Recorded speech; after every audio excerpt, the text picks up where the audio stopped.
Screenshot लिनलाई है। ल अब अर्कोमा जानु है त। हामीले वाटर वास इन्फेक्सन पनि भयो, वाटर ब्रिडिङ इन्फेक्सन पनि भयो है। अब प्युरिफिकेसन अफ वाटर चाहिँ हामीले प्युरिफिकेसन अफ वाटर चाहिँ विभिन्न थ्रुबाट गर्न सक्छौँ। कसरी गर्न सक्छौँ होला हामीले प्युरिफिकेसन अफ वाटर? फिल्टरको बाटो हुन्छ, मेन बोइलिङको बाटो हुन्छ, फिल्ट्रेसनको थ्रुबाट अनि बोइलिङबाट हुन्छ, बोइल गरेर बोइलिङ गरेरमा फिल्टर गरेर क्लोरिन युज गरेर सेडिमेन्टेसन क्लोरिनहरू युज गर्छ। ओके, तपाईँले भने जस्तै हो है। तब त्यसलाई नै डिभाइड गर्छ है त कुन केमा पर्छ भनेर। प्युरिफिकेसन अफ वाटरमा चाहिँ दुईटा छ, लार्ज स्केल प्युरिफिकेसन र स्मल स्केल प्युरिफिकेसन भनेर छ है। लार्ज स्केल प्युरिफिकेसनमा पनि तिनवटा मेन स्टेजेसहरू छ, जसमा चाहिँ स्टोरेज, फिल्ट्रेसन र क्लोरिनेसन पर्छ है। स्टोरेज भनेको चाहिँ सुन वाटरलाई स्टोर गर्ने एउटा आर्टिफिसियल रिजर्भर्स बनाएर या फिर चाहिँ नेचुरल रिजर्भर्स बनाएर चाहिँ वाटरलाई स्टोर गरिन्छ। अनि त्यो स्टोर गरेको चाहिँ वाटरबाट चाहिँ अब कतिवटा पल्युसन चाहिँ सेपरेट हुन्छ नि, तल गएर सेटल डाउन हुन्छ नि त, पोल्युटेन्ट्सहरू हुन्छ हो तिनीहरू तल गएर सेटल डाउन हुन्छ होइन। त्यसरी गर्नेलाई चाहिँ हामीले स्टोरेज भनेर भन्छौँ। अब स्टोरेजभित्र पनि फिजिकल, केमिकल र बायोलोजिकल स्टोरेज छ। फिजिकल कसरी गर्छौँ त? Physical, so the quality of water is stored more by storage. About 90% of suspended particles or impurities settle down in 24 hours and then the water becomes clear. This allows penetration of lights and reduce the work of the physical. भनेको चाहिँ के पनि नगर्ने, पानीलाई store गरिदिने, पानीलाई store गरेपछि चाहिँ सस्पेन्डेड पार्टिकल्सहरू चाहिँ सेटल डाउन भइदिन्छ, इम्प्युरिटिजहरू सेटल डाउन हुन्छ। सो त्यसले चाहिँ 90% जति चाहिँ त्यो पार्टिकल्सहरूलाई चाहिँ सेटल डाउन गराइदिन्छ है विदिन 24 आवर्स अफ स्टोरेज। अनि वाटर अलिकति क्लियर हुन्छ नि त होइन, स्टोर गरेपछि वाटर त अलिक क्लियर हुन्छ पहिला सुरुको चाहिँ भन्दाखेरि। अनि त्यो टाइममा स्टोर गरेको चाहिँ टाइममा पेनिट्रेसन अफ लाइट्स पनि हुन्छ, अनि जसले गर्दाखेरि चाहिँ फिल्टरको चाहिँ वर्कलाई रिड्युस गरिदिन्छ। अर्को चाहिँ केमिकल स्टोरेज। अब सर्टेन केमिकल चेन्जेस चाहिँ टेक प्लेस गर्छ क्या त्यो during the storage of water होइन, जसमा चाहिँ aerobic bacteria oxidize the organic matter with the help of dissolved oxygen. वाटरमा त अक्सिजन हुन्छ होइन, H2O होइन यो फर्मुला, जसमा चाहिँ डिजल्भ अक्सिजन भएको चाहिँ हुन्छ नि त है, जसले गर्दाखेरि चाहिँ एरोबिक ब्याक्टेरिया अक्सिडाइज हुन्छ है। जसले गर्दाखेरि चाहिँ अमोनिया कन्टेन्ट, जुन वाटरमा प्रेजेन्स भएको अमोनिया कन्टेन्ट छ नि त्यसलाई चाहिँ रिड्युस गराइदिन्छ है। केमिकल चाहिँ कसरी हुन्छ, फिजिकल, केमिकल, बायोलोजिकलमा चाहिँ स्टोर गरेकै वाटरमा चाहिँ केमिकल रियाक्सन्सहरू हुन्छ। केमिकल रियाक्सन गर्नलाई चाहिँ केले हेल्प गर्छ भन्दाखेरि वाटरमा नै डिजल्भ भएको अक्सिजनले चाहिँ एरोबिक ब्याक्टेरियालाई चाहिँ अक्सिडाइज गरिदिन्छ। हामीले एरोबिक ब्याक्टेरिया भने चाहिँ अक्सिजनवाला र डिअक्सिजनेटवाला पर्छ, हामीले एरोबिक र एनारोबिक भनेर पढ्छौँ होइन, पढेको पनि छौँ हो। त्यही भएर चाहिँ अक्सिजनको चाहिँ हेल्पले गर्दाखेरि चाहिँ एरोबिक ब्याक्टेरिया चाहिँ अक्सिडाइज हुन्छ है, जसले गर्दाखेरि चाहिँ अमोनिया कन्टेन्ट चाहिँ रिड्युस भइदिन्छ। अर्को छ बायोलोजिकल। स्टोरेजले गर्दाखेरि चाहिँ वाटरमा भएको प्याथोजेन्सहरूलाई चाहिँ रिड्युस गराइदिन्छ होइन। अनि स्टोर गरेको चाहिँ 5 देखि 7 दिनपछि चाहिँ ब्याक्टेरियल काउन्ट जति रिभरमा पाइन्छ नि त्यो चाहिँ रिड्युस भएर चाहिँ 90%मा चाहिँ 90%ले चाहिँ रिड्युस हुन्छ है। वाटरमा चाहिँ ब्याक्टेरियल काउन्टहरू चाहिँ रिड्युस हुन्छ। तर यदि त्यही वाटरलाई चाहिँ हामीले लामो समयसम्म चाहिँ स्टोर गऱ्यो भने चाहिँ एल्गी भेजिटेबल ग्रोथ्सहरू हुन्छ होइन, लेउ लाग्ने भनेर भन्छौँ नि हामीले बेसिकली होइन, त्यस्तो लेउ लाग्न थाल्छ। त्यही भएर चाहिँ हामीले त्यसलाई एकदम लामो समयसम्म चाहिँ स्टोर गर्न मिल्दैन। वाटरलाई चाहिँ हामीले रिभर वाटरलाई चाहिँ स्टोर गर्ने भनेको चाहिँ 10 to 14 डेज, अप्टिमम पिरियड भनेको चाहिँ 10 to 14 डेज हो। अर्को छ फिल्ट्रेसन। अब स्टोर गर्यो एउटा, स्टोरेज फर्स्ट स्टेप भयो। सेकेन्ड स्टेज भनेको चाहिँ फिल्ट्रेसन हो। फिल्ट्रेसन गर्दाखेरि हुन्छ। फिल्ट्रेसन पनि 2 टाइप्सको छ, slow sand or biological filter र rapid sand or mechanical filter भनेर छ है। यसमा फिल्ट्रेसनमा चाहिँ 98 to 99% अफ ब्याक्टेरिया चाहिँ रिमुभ भइदिन्छ है। अनि अब यो दुईटा टाइपमा चाहिँ स्लो स्यान्ड फिल्टर र ऱ्यापिड स्यान्ड फिल्टर है त। फिल्ट्रेसनमा दुईटा छ, स्लो स्यान्ड फिल्टर र rapid sand filter. Slow sand फिल्टरको चाहिँ फिगर हो यो। स्लो स्यान्ड फिल्टर चाहिँ कसरी हुन्छ भन्दाखेरि चाहिँ डाइरेक्टली र वाटरलाई चाहिँ पठाइन्छ सुरुमा होइन, त्यसपछि त्यो वाटरलाई स्टोर गरिन्छ। अनि स्टोर गरेपछि स्यान्ड बेडतिर पठाइन्छ। स्यान्ड बेडतिरदेखि तर पेबल्सहरू, ग्राभलहरू हालेको हुन्छ, त्यहाँबाट फिल्टर हुँदै गएर चाहिँ हामीले यहाँनिर चाहिँ के ट्रिटेड वाटरलाई चाहिँ राख्छ। त्यो एकदमै स्लो प्रोसेस हो, किनकि वाटरलाई कति दिन स्टोर गर्छौँ होइन, फ्युल डेज स्टोर गर्छौँ, त्यसपछि स्यान्डबाट फिल्टर हुनु पर्यो, त्यसपछि एउटा ग्राभल्सबाट फिल्टर हुनु पर्यो है, जसले गर्दा चाहिँ एकदमै स्लो मेथड चाहिँ हो है। हेरौँ अब स्लो स्यान्ड फिल्ट्रेसनमा चाहिँ अब वाटर चाहिँ डिरेक्टली रिभरबाट गर्छ हैन रिभर स्ट्रिम्स र लेक्सबाट चाहिँ ड्र गरिरहेको हुन्छ निकालिरहेको चाहिँ हुन्छ हैन essentially slow sand filtration consist of raw water a bed of grade हजुर साउन्ड आएन आयो म्याम आइरहेको छ होइन कि डिस्टर्ब भएको छ आइरहेको छ म्याम हुन्छ essentially slow sand filtration consist of raw water है स्लोस एन्ड फिल्टरमा चाहिँ र वाटर कन्सिस्ट गरेको हुन्छ बेड अफ ग्रेडेड स्यान्ड हुन्छ अघि भनिहालेँ and under drainage system and a system of filter control the raw water which has to be purified is first store in settlement tanks मैले अघि भनेको थिएँ नि फ्यु डेजलाई चाहिँ हामीले स्टोर गर्छौँ 1 to 2 डेजलाई चाहिँ हामीले त्यो वाटरलाई चाहिँ स्टोर गर्छौँ सेटलमेन्ट ट्याङ्कमा चाहिँ स्टोर गर्छौँ त्यसपछि चाहिँ त्यो वाटरलाई चाहिँ हामीले स्यान्ड अर बेड अफ स्यान्डमा चाहिँ हामीले पठाउँछौँ त्यसपछि त्यो स्यान्डले चाहिँ एज अ बायोलोजिकल फिल्टर चाहिँ काम गरेको चाहिँ हुन्छ है त बेड अफ स्यान्डमा पनि पठाउँछ अनि त्यो स्मल स्टोन्समा पनि पठाउँछौँ है त्यसले चाहिँ बायोलोजिकल फिल्टरको चाहिँ काम गर्छ स्लो स्यान्ड फिल्टरको एडभान्टेज के छ भन्दाखेरि चाहिँ कुनै पनि केमिकल एड हुँदैन एकदमै सिम्पल इक्विपमेन्ट छ के चाहिन्छ त माथि वाटर स्टोर हुनु पर्यो तल माटो हुनु पर्यो तल स्यान्ड हुनु पर्यो त्यसपछि चाहिँ त्यो तल स्मल स्टोन्स हुनु पर्यो होइन त्यसको लागि त कुनै पनि अब नयाँ कुरा पनि चाहिएन अनि एकदमै कम्प्लिकेटेड पनि भएन होइन त्यही भएर suitable land is easily available कस्तो ल्यान्डमा गर्ने त्यो एकदमै इजिली नै अभाइलेबल हुन्छ सुपरभिजन एकदम सिम्पल छ हेर्ने मात्रै हो है त्यसमा चाहिँ अर्को चाहिँ डिसएडभान्टेजमा चाहिँ एकदमै लार्ज एरिया चाहिन्छ एकदमै स्लो छ यो होइन अनि यो स्लो एन्ड फिल्टर चाहिँ माथिबाट ओपन नै हुन्छ जसले गर्दा चाहिँ कन्टामिनेसन एकदमै धेरै फिल्टर गरेर पनि त्यही कन्टामिनेसन हुने जान्छ त्यही अलिक पोसिबल हुन्छ less feasible to operate operate गर्दा अलिकति गाह्रो छ भन्यो अलिकति लेस फिजिबल छ कि लामो एरिया चाहिने भयो स्लो पनि भयो अब स्लो फिल्टर गरेर त कहिलेसम्म फिल्टर गरिसक्ने त है त्यही भएर अब sedimentation has to take place before the process of फिल्ट्रेसनको प्रोसेस चाहिँ टेक प्लेस गर्नुभन्दा अगाडि त्यो सेडिमेन्टेसन चाहिँ हुनुपर्छ त्यही भएर चाहिँ स्लो एन्ड फिल्टर चाहिँ अब अलिकति नट गुड काइन्ड अफको चाहिँ फिल गर्न सक्छौँ क्या हामीले है तर अब यसको एडभान्टेज पनि छ नि त इजी छ भनेर चाहिँ अर्को छ rapid sand or mechanical filter rapid स्यान्डमा छ ग्राभिटी टाइप र प्रेसर टाइप छ पाटरसन फिल्टर र क्यान्डिस फिल्टर भनेर छ यसमा पनि हेरौँ ऱ्यापिड स्यान्ड फिल्टरमा चाहिँ 4वटा स्टेप्सहरू छ है होइन 5वटा स्टेप्स छ कोकुलेसन मिक्सिङ फ्लोकुलेसन सेडिमेन्टेसन र फिल्ट्रेसन भन्ने सरी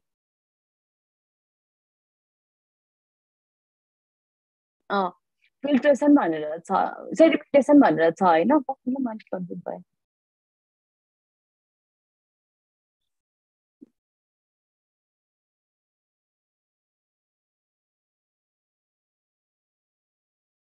ओके फिल्ट्रेसन भित्रको नैमा पढिरहेको छु म कहिले डबल फिल्ट्रेसन देखेर कन्फ्युज भयो यो लास्टको फिल्ट्रेसन चाहिँ यो ऱ्यापिड स्यान्ड फिल्ट्रेसनमा नै पर्छ है यसमा 5वटा स्टेप छ कोगुलेसन मिक्सिङ फ्लकुलेसन सेडिमेन्टेसन र फिल्ट्रेसन छ है कोगुलेसनमा चाहिँ अब हामीले र वाटर हुन्छ है जसमा चाहिँ हामीले केमिकल हाल्छौँ एलम हाल्छौँ एलम भनेको फिटकिरी हो त्यो फिटकिरी हालेपछि वाटरमा जति टर्बिडिटी हुन्छ कलर हुन्छ वाटर एकदमै पोल्युटेन्ट देखेको हुन्छ अनि डार्क कलरको चाहिँ देख्छ किन वाटर त कलरलेस हो नि त होइन तर अब त्यो अब कति कस्तो चाहिँ कलरको छ कस्तो चाहिँ टर्बिडिटीको छ त्यो हेरेर चाहिँ हामीले अमाउन्ट अफ एलम चाहिँ हाल्छौँ है जस्तै 5 to 40 mg per लिटर हाल्छौँ त्यो चाहिँ एज पर दि टर्बिडिटी कतिको छ भनेर हाल्छौँ है यसमा कोगुलेसनमा एलम हालेपछि हामीले त्यसलाई एकदमै फास्ट मिक्स गरिदिन्छौँ होइन छिट्टो एकदमै एजिटेड एकदम भोइडेन्ट वेमा मिक्स गर्छौँ फास्ट मिक्स गर्छौँ होइन पर फ्यु मिनट्स है जब त्यो एलम चाहिँ वाटरसँग एकदम थोरली मिक्स भइसक्छ नि त्यसपछि हामीले फ्लोकुलेसनमा चाहिँ पास गर्छौँ फ्लोकुलेसन च्याम्बर भनेको चाहिँ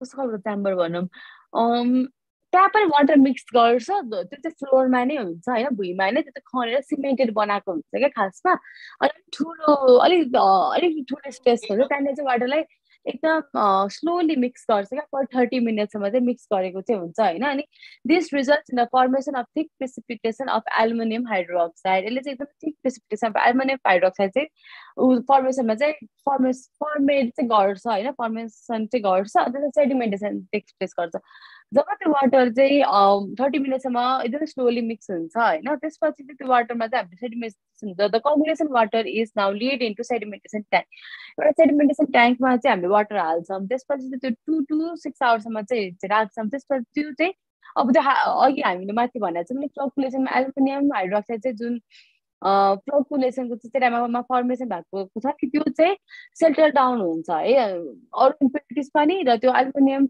हाइड्रोक्साइड पनि सेटल डाउन हुन्छ होइन अनि त्यो वाटर चाहिँ अझै एकदम धेरै क्लियर देखिन्छ है र वाटर जस्तो थियो नि त्योभन्दा धेरै फार बेटर चाहिँ क्लियर भइदिन्छ त्यसपछि हामीले फिल्ट्रेसन गर्छ फिल्ट्रेसन चाहिँ लास्ट स्टेप हो अनि त्यसपछि the purified water from rapid sand is over 99% प्युरिफाइज अब ऱ्यापिड स्यान्ड फिल्टरबाट प्युरिफाइज गर्नु चाहिँ 99% चाहिँ प्युरिफाइज हुन्छ अब एडभान्टेज के छ भन्दाखेरि चाहिँ र वाटरसँग डिरेक्टली नै डिल गर्न पायो यसलाई स्टोर गर्न परेन होइन अब हामीले स्लो स्यान्डमा चाहिँ स्टोर गर्छौँ यहाँ स्टोर गर्नु पर्दैन डिरेक्टली एलम हालेर मिक्स गर्छौँ यहाँ फिल्टर अकुपाइज लेस स्पेस फिल्टरले एकदमै लेस स्पेस अकुपाई गरेको हुन्छ अनि यो चाहिँ स्लो स्यान्ड फिल्ट्रेसन भन्दा चाहिँ 40 to 50 टाइम्स चाहिँ फास्ट छ है अनि washing of the filter is very जिप फिल्टरलाई वास गर्न एकदमै इजी छ अनि यो there is more flexibility in operation अलिकति इजी छ क्या यो चाहिँ अब फ्लेक्सिबिलिटी छ भनौँ न अब एलम हाल्ने कुरामा पनि अब टर्बिडिटी हेरेर मिलाउन पाइयो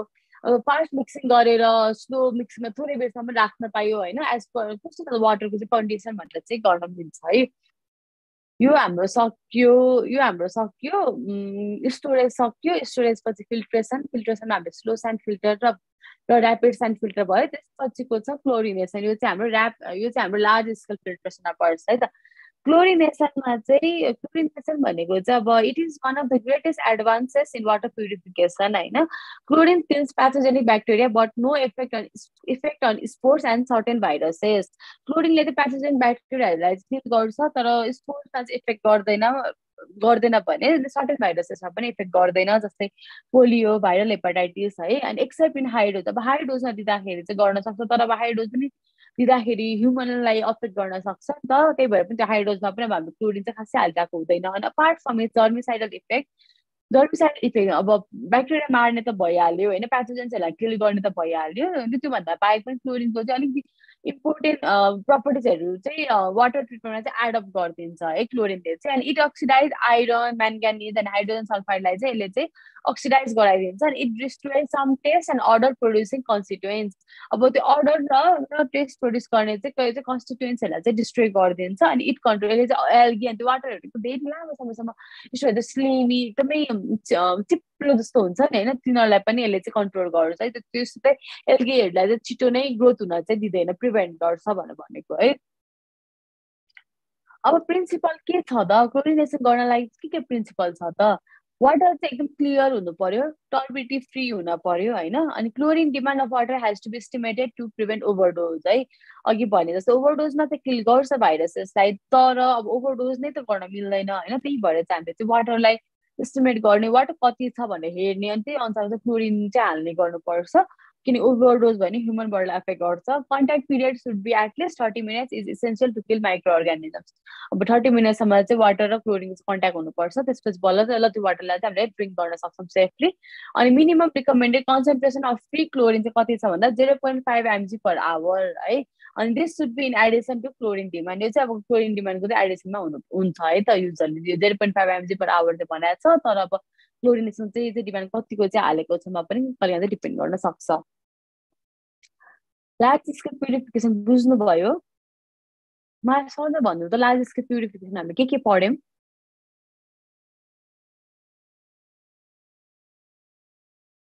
म सोध्छु ल पक्नु है त एक एकजनालाई सोध्छु दिव्या भन्ने हुनुहुँदो रहेछ हुनुहुन्छ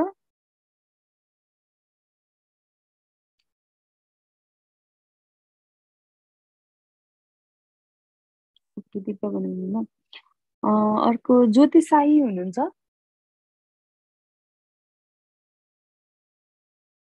ज्योति साई हुनुहुन्छ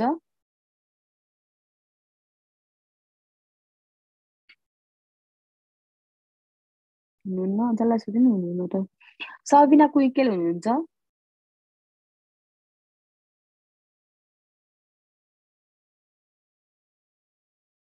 जोइन चाहिँ 32 जना हुनुहुन्छ बोलाउँदा फेरि कोही बोल्नुहुन्न त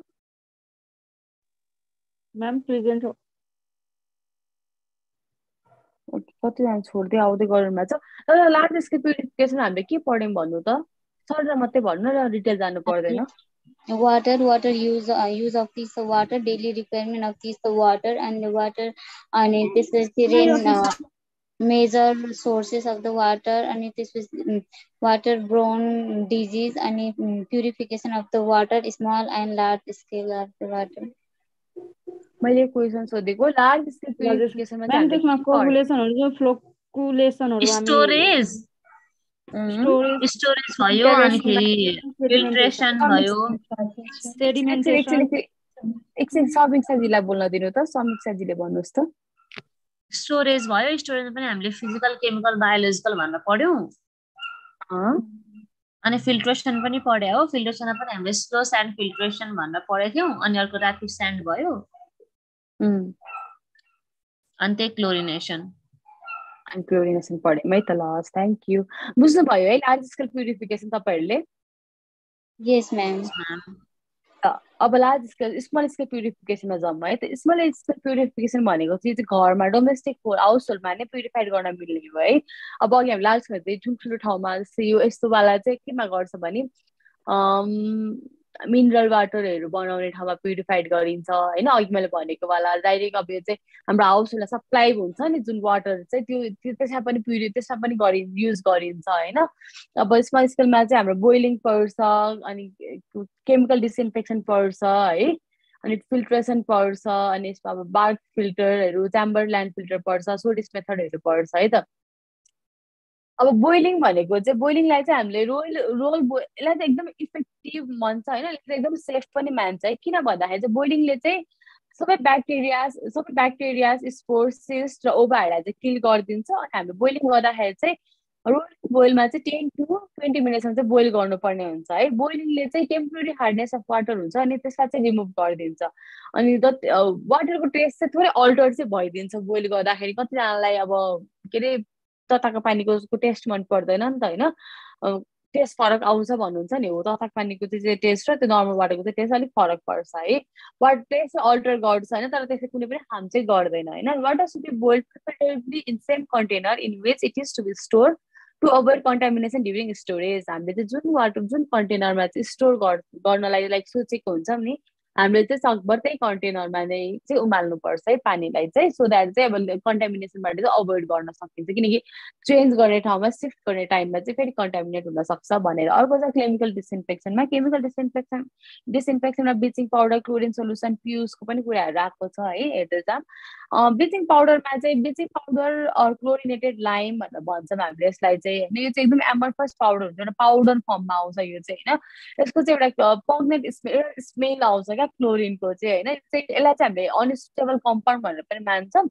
अनि यो एयर, लाइट र मोइस्चरको चाहिँ एक्सपोजमा हुँदाखेरि चाहिँ यसले चाहिँ क्लोरिन कन्टेन्ट चाहिँ ऱ्यापिडली लस गरिरहेको चाहिँ हुन्छ है। एक्सपोजर नहुँदासम्म चाहिँ खासै लस गर्दैन। जब एयर, लाइट र मोइस्चरको चाहिँ कन्ट्याक्टमा आउँछ नि त, एक्सपोजरमा हुन्छ नि, तब चाहिँ क्लोरिन कन्टेन्ट चाहिँ ऱ्यापिडली लुज गरिरहेको चाहिँ हुन्छ होइन। तर हामीले त्यसलाई चाहिँ एक्सेस लाइमसँग चाहिँ मिक्स गरिदियौँ भने चाहिँ त्यसले चाहिँ आफ्नो स्ट्रेन्थलाई चाहिँ फेरि नै रिटेन गर्छ है। अनि त्यही भएर हामीले यो त्यसलाई चाहिँ हामीले स्टेबलाइज ब्लिच भनेर भन्छौँ। अनि यो ब्लिचिङ पाउडरलाई चाहिँ हामीले युजली स्टोर गर्दा चाहिँ डार्क, कुल, ड्राई प्लेसमा चाहिँ स्टोर गर्नुपर्ने, घाम नआउने ठाउँमा होइन, तातो नहुने ठाउँमा, हिट धेरै नहुने ठाउँमा होइन, त्यस्तो ठाउँमा चाहिँ हामीले स्टोर गर्नु हुँदैन। हामीले स्टोर गर्दाखेरि चाहिँ डार्क, कुल, ड्राई प्लेसमा चाहिँ स्टोर गर्नुपर्ने हुन्छ, त्यो पनि क्लोज कन्टेनरमा है। अर्को छ क्लोरिन सोल्युसनमा चाहिँ it may be prepare from bleaching powder है। यो चाहिँ ब्लिचिङ पाउडरमा चाहिँ प्रिपेयर गर्न सकिन्छ। कसरी गर्ने भन्दाखेरि 4 kg of bleaching powder with 4 kg of bleaching powder with 25% chlorine is mixed होइन। 4 kg of bleaching powder चाहिँ 25% chlorine चाहिँ 20 liters of water में चाहिँ हामीले मिक्स गर्छौँ होइन। जब त्यो मिक्स गर्छौँ नि, त्यो मिक्स गर्दाखेरि चाहिँ 5% सोल्युसन अफ क्लोरिन चाहिँ रेडी भइदिन्छ है। बुझ्नुभयो नि? 4 kg of bleaching powder with 25% of क्लोरिनसँग मिक्स 25% of क्लोरिन चाहिँ 20 liters of water में मिक्स गर्दाखेरि चाहिँ 5% सोल्युसन अफ क्लोरिन चाहिँ मिक्स भइदिन्छ, रेडी हुन्छ है। Readymade chlorine solution is different strength and name are available in market है। अब डिफ्रेन्ट रेडीमेड क्लोरिन सोल्युसनहरू पनि पाइन्छ, डिफ्रेन्ट नामले पनि मार्केटमा चाहिँ अभाइलेबल छ है। जुनमा चाहिँ 60 to 70% अभाइलेबल क्लोरिनहरू छ, जस्तै हाई टेस्ट हाइपको क्लोराइड भयो। क्लोरिन ट्याब्लेट्समा चाहिँ 0.5 gram equals to 20 liter of water अनि पियुस वाटर गार्डहरू पाइन्छ वाटर गार्ड चाहिँ हामीले 3 ड्रप्स पर लिटर अफ वाटरमा हाल्छौँ 1 लिटर वाटरमा चाहिँ 3 ड्रप्स हाल्छौँ है त पियुस सरी वाटर गार्ड चाहिँ पियुस can be put 3 drops per litre of clean water होइन 3 ड्रप्स पर लिटर हाल्ने अनि सेक गर्ने त्यसलाई अनि त्यसलाई चाहिँ खान मिल्ने भनेको चाहिँ 30 मिनट्समा चाहिँ खान मिल्छ हामीले water guard can be use in 2 as 10 liter वाटरमा चाहिँ त्यो चाहिँ 2 ml हाल्न मिल्यो होइन वाटर गार्ड अनि त्यसलाई चाहिँ क्लिन स्पुनले चाहिँ स्टिर गरिदिने त्यसलाई 30 मिनट्समा चाहिँ खान मिल्यो है अर्को छ आयोडिन हामीले आयोडिनलाई चाहिँ इमर्जेन्सी डिसइन्फेक्सन अफ वाटर भनेर पनि भन्छौँ होइन 2 drops of 2% ethanol solution of iodine चाहिँ युज गरिन्छ होइन जुन चाहिँ हामीले 1 लिटर अफ जसमा चाहिँ हामीले 1 लिटर अफ क्लिन वाटरमा हाल्छौँ होइन यसको पनि कन्ट्याक्ट टाइम भनेको 20 to 30 मिनट छ तर यसमा चाहिँ 10 मिनट चाहिँ अलिक फास्ट छ है अनि पोटासियम पर म्याङ्गानेट भनेर भनेको छ अनि यो चाहिँ एक्चुअली चाहिँ एकदम वाइडली युज हुन्थ्यो अहिले चाहिँ यसलाई युज गरिँदैन किन भन्दाखेरि यसले बडीलाई पनि असर गर्ने भयो ह्युमन बडीलाई पनि अल्दो powerful oxidizing agent it is not satisfactory agents for disinfecting water it makes cholera virus but is of little use against other disease organism it alters the color smell and taste of the water यसले चाहिँ वाटरको colour smell र टेस्टलाई चाहिँ alter गरिदिन्छ है त्यही भएर चाहिँ अहिले पोटासियम परम्याङ्गानेट चाहिँ युज हुँदैन है त एक टाइममा चाहिँ युज हुँदैन अहिले चाहिँ युज हुँदैन अब छ फिल्ट्रेसनमा water can be purified on a small scale by filtrating through different types of filter charcoal filter Kanchan arsenic filter Berkefeld filter र च्याम्बरल्यान्ड फिल्टर भनेर छ अब यो तपाईँहरूले चारकोल फिल्टर त तपाईँहरूले उनै गर्नुभयो होला के भन्छ एक्जिबिसनै गर्नुभयो होला है कम्युनिटीमा 3टा पट हुन्छ एउटा पटमा पेबल्स हाल्ने एउटा पटमा स्यान्ड एउटा पटमा चारकोल हालेर चाहिँ हामीले फिल्टर गर्छौँ है यसमा चाहिँ यो त्यही वाला फिल्टर हो अर्को भनेको चाहिँ कञ्चन आर्सेनिक फिल्टर भनेर छ कञ्चन आर्सेनिक फिल्टर भनेको थाहा छ कसैलाई अब कल्चर आर्सेनिक फिल्टर भने चाहिँ कस्तो खालको फिल्टर भन्दाखेरि चाहिँ यो पनि पेबल्सहरूबाट नै बनेको फिल्टर हो खासमा होइन यसमा चाहिँ के हुन्छ क्या स्यान्ड हुन्छ होइन यस्तै स्यान्ड के हालेर बनाएको फिल्टर हुन्छ क्या अनि यसले चाहिँ के गर्छ भने it is use to removing arsenic pathogens होइन जस्तै आर्सेनिक प्याथोजेन्सहरूमा आइरन अर्डर र some other contaminants in drinking water यसले चाहिँ यो आर्सेनिक प्याथोजेन्स आइरन अर्डर अनि अरू अदर कन्टामिनेसनहरूलाई चाहिँ रिमुभ गर्न हेल्प गर्छ अनि कञ्चन आर्सेनिक फिल्टर चाहिँ 15 लिटर वाटर चाहिँ 1 घन्टामा चाहिँ फिल्टर भइसक्छ है कञ्चन आर्सेनिक फिल्टरबाट चाहिँ अब अर्को छ हामीसँग बार्कफिल्ड फिल्टर भनेर छ यो चाहिँ एउटा प्रोक्लिन भनेर भनेको चाहिँ प्रोक्लिन भनेको चाहिँ के हो भन्दाखेरि यो चाहिँ हामीले उसको ल्याबमा देख्छौँ क्या युजली चाहिँ कस्तो ल्याबमा भन्दाखेरि ल्याब भन्दाखेरि पनि यस्तो कस्तो खालको हुन्छ भन्ने अब यसलाई चाहिँ प्रोक्लिन चाहिँ अलिकति यो चाहिँ स्पाइरल सेपको हुन्छ सर्कुलर सेपको चाहिँ हुन्छ सिलिन्ड्रिकल सेपको चाहिँ हुन्छ यो त्यस्तै हुन्छ क्या सोडिसको बोतल छ नि माथिपट्टि यस्तै खालको चाहिँ हुन्छ क्या प्रोक्लिन भनेको चाहिँ त्यसरी बनेको चाहिँ हुन्छ यो चाहिँ होइन यसलाई चाहिँ प्रेसर चाहिँ चाहिँदैन है त अनि अर्को छ तपाईँहरूलाई यो बार्कफिल्ड फिल्टरहरू खासै इम्पोर्टेन्ट पनि छैन यसमा चाहिँ तपाईँहरूले फिगर पनि हेर्न सक्नुहुन्छ ल केले बनेको छ भन्नलाई प्रोक्लेट फिल्टरलाई चाहिँ हामीले के भन्न सक्छौँ भने ओके बेस्ट एक्जाम्पल हामीले युजली घरमा युज गर्छौँ नि फिल्टर के अरे स्टिलको फिल्टर हुन्छ नि घरमा युज गर्ने फिल्टर भनौँ न बार्कफिल्ड फिल्टर भने चाहिँ स्टिलको फिल्टरमा चाहिँ भित्रपट्टि सेतो कलरको त्यस्तो सर्कुलर सेपको हुन्छ अनि अर्को भनेको इलेक्ट्रिक फिल्टरहरूमा पनि हुन्छ नि त्यस्तो त्यसको थ्रुबाट चाहिँ फिल्टर गर्नलाई चाहिँ हामीले बार्कफिल्ड फिल्टर भनेर भन्छौँ होइन अर्को छ च्याम्बरल्यान्ड फिल्टर भनेर छ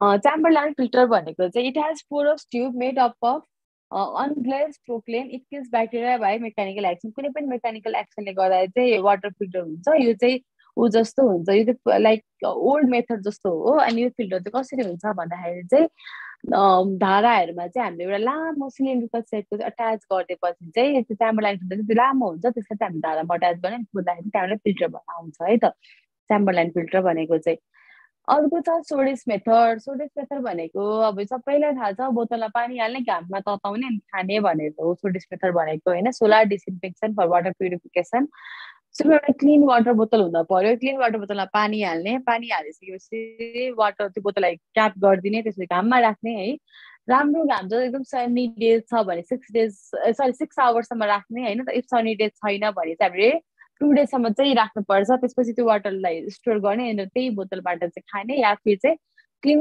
बोतल क्लिन कपमा चाहिँ सिफ्ट गरेर चाहिँ हामीले खान मिल्छ है त सोडिस वाटर चाहिँ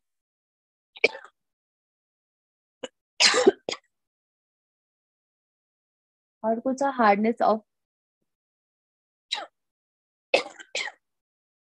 सरी अर्को छ हार्डनेस अफ वाटर होइन हार्डनेस अफ वाटर भनेको चाहिँ क्याल्सियम र म्याग्नेसियम चाहिँ वाटरमा चाहिँ एकदम हाई अमाउन्टमा चाहिँ डिजल्भ भएको छ भने चाहिँ हामी त्यसलाई हार्डनेस अफ वाटर भन्छौँ है हार्डनेस अफ वाटर कसरी थाहा हुन्छ हात धुँदाखेरि थाहा हुन्छ युजली है साबुन हातमा हुन्छ साबुन छिट्टो गयो भने हार्ड वाटर ढिलो जान्छ भने सफ्ट वाटर भनेर भन्छौँ है त हामीले हार्ड वाटरमा चाहिँ usually high in dissolve minerals हुन्छ होइन जस्तै क्याल्सियम र म्याग्नेसियम चाहिँ एकदम हाइली डिजल्भ भएको हुन्छ अनि you may have felt the effect of hard water literally the last time wash to hand भनेर भनिहालेँ है यो रिमुभल अफ टेम्पोररी हार्डनेस कसरी हुन्छ र रिमुभल अफ पर्मानेन्ट हार्डनेस कसरी हुन्छ रिमुभल अफ टेम्पोररी हार्डनेस चाहिँ बोइलिङले गर्दा हुन्छ लाइम एड गऱ्यो भने पनि हुन्छ सोडियम कार्बोनेट एड गऱ्यो भने पर्मिटेड प्रोसेसले पनि टेम्पोररी हार्डनेस अफ वाटर चाहिँ हट्छ है तर तपाईँहरूको यो पर्मानेन्ट हार्डनेस अफ वाटर चाहिँ उसले हट्दैन है के भन्छ बोइलिङले चाहिँ हट्दैन है त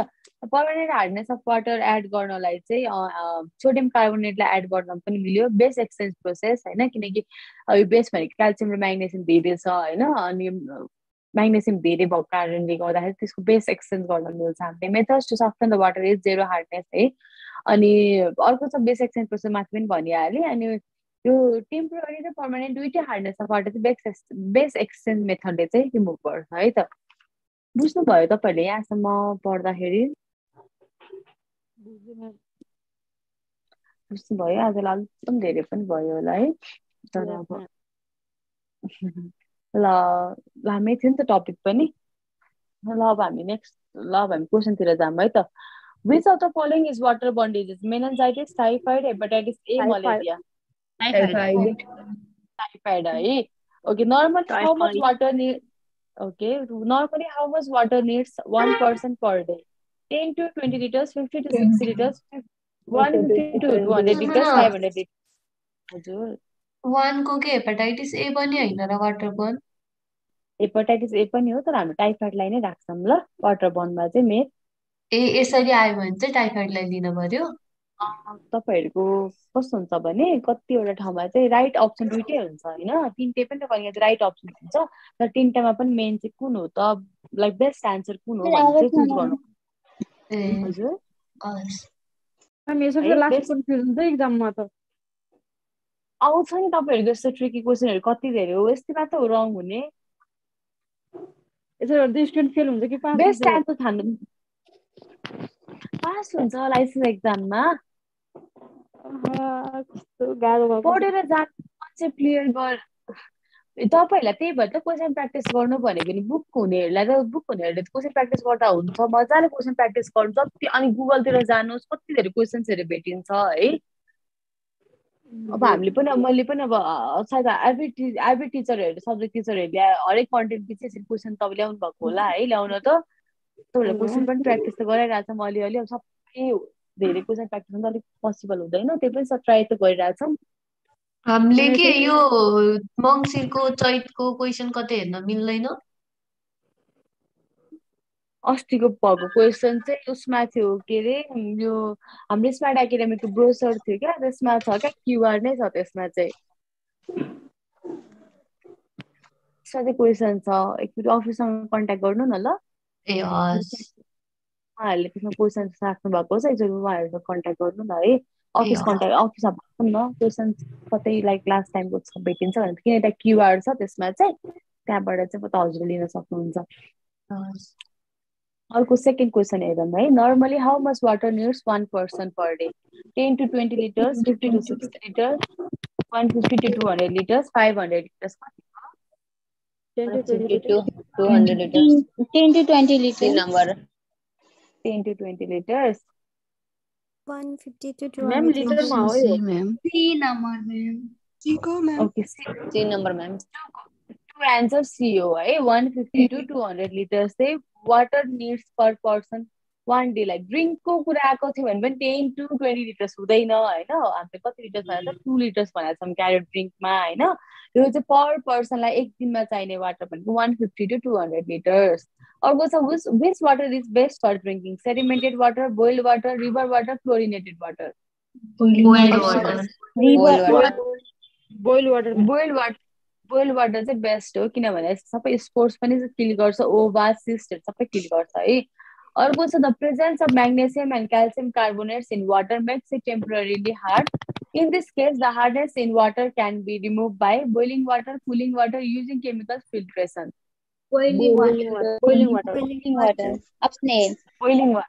बोइलिङ वाटर है तपाईँहरूलाई अब यसमा मैले बोइलिङ वाटर लेखाएको छु यहाँ खासै रिलेटेड अप्सन्सहरू छैन तर मैले तपाईँहरूलाई यहाँनिर मैले के लेख्न सक्छु बेस एक्सचेन्ज मेथड पनि लेख्न सक्छु बेस एक्सचेन्ज प्रोसेस पनि लेख्न सक्छु है मैले तपाईँहरूलाई होइन अनि अर्को पनि लेख्न सक्छु त्यस्तो हुँदाखेरि चाहिँ तपाईँहरूले केमा चुज गर्ने भन्दा के बेस्ट हो त टेम्पोररी हार्ड वाटर हामीले बोइलिङ वाटर अलिक बेसी फोकस गरेर पढेको छौँ नि त होइन बोइल गर्ने कुरा त्यही भएर त्यति बेला बेस्ट अप्सन चुज गर्नुपर्ने हुन्छ ल Which of the following is not salt? Rainwater is hard water or soft water? Rainwater, soft water. Rainwater. Yes, ma'am. Rainwater. Soft water. Rainwater soft मै पर्छ है ग्राउन्ड वाटर चाहिँ बरु हार्ड वाटरमा पर्छ Okay. Rainwater चाहिँ सफ्ट वाटर पर्छ 5 number item Which of the following is not surface water? River, pond, lake, spring. चाहिँ कुन चाहिँ surface water होइन? Spring. स्प्रिङ वाटर चाहिँ पन्ड वाटर होइन है ए sorry pond water surface water होइन सर्फेस वाटर होइन है म यहाँ के ठ्याक्क मेरो कल आयो क्या एउटा म त्यतातिर गएँ म डाइभर्ट भइहालेँ अर्को छ purest water in nature is from lake Rainwater. Purest water in nature हो है अर्को छ the recommended level of free chlorine is 0.5 mg per liter for 1 hour 1.5 mg per liter for 1 hour 1 mg per liter for 1 hour कि more than 2 mg per liter for 1 hour 0.5 mg per liter for 1 hour. 5 mg per liter for 1 hour. Storing river water in reservoir before filtration leads to all except settling of suspended impurities, decrease in bacterial count, oxidation of organic matter by aerobic bacteria, decrease in nitrate content. Settling of this option A. Settling suspended impurities. Okay, settling of suspended impurities. Yes. Okay, 8 number का answer चाहिँ decrease in nitrate content हो है accept भनेको छ याद गर्नुभयो कि भएन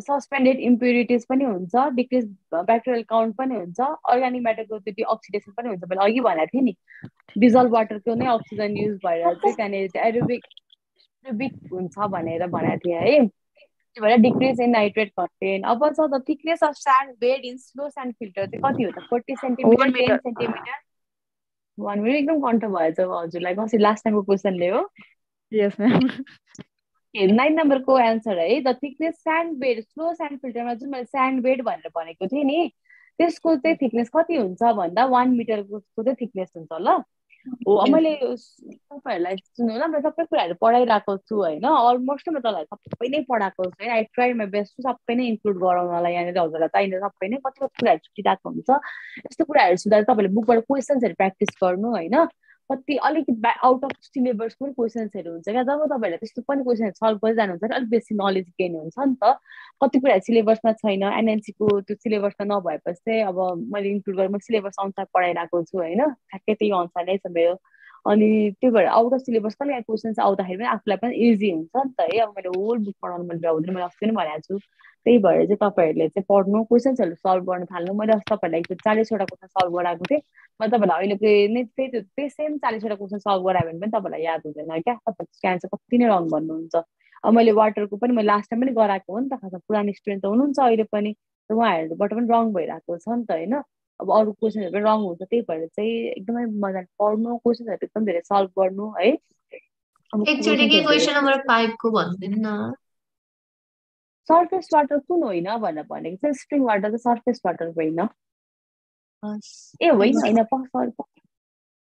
पक्नु ल मैले अलिक मिस्टेक भने के जस्तो लाग्यो रिभरबाट त सर्फेस वाटर होइन, रिभर त हो, स्प्रिङ वाटर नै सर्फेस वाटर। मैले रिभरलाई फेरि रेनसँग रिलेट गरेको थिएँ, सरी। स्प्रिङ वाटर नै सर्फेस वाटर होइन ल।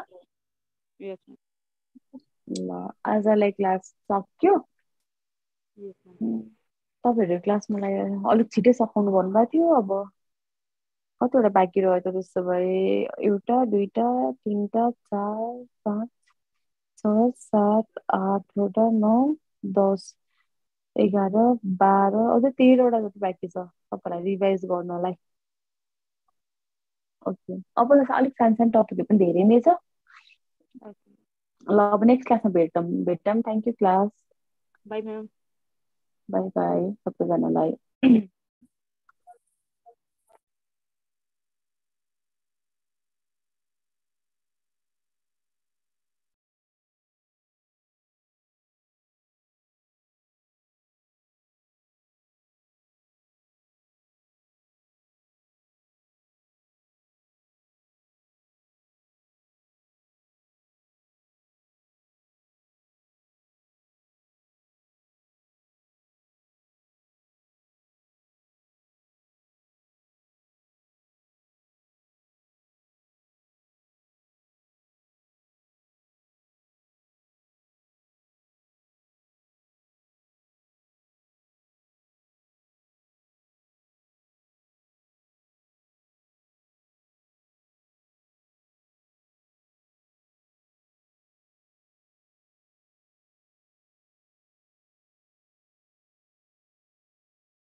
अरू क्लास छैन हो?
Hello class, good evening.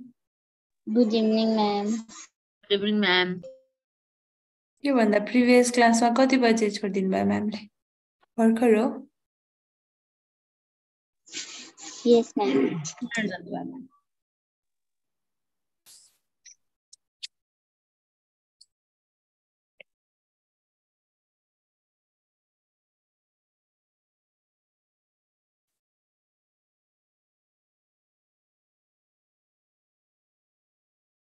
मेरो स्क्रिन भिजिबल छ, क्लास स्टार्ट गरौँ है अब।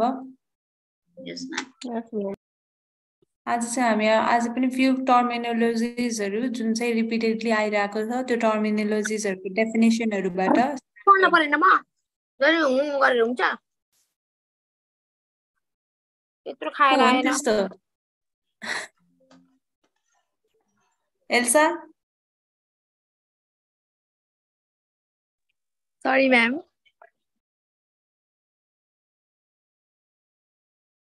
चेक गर है, चेक गर माइकहरु सबैले।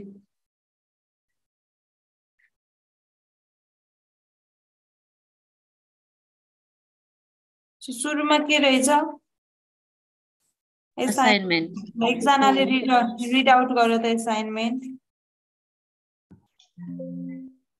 Assignment refers to the act of assigning or delegating tasks or responsibilities to individuals or teams within an organization. It is an important part of effective delegation and ensures that tasks are completed in a timely and efficient manner.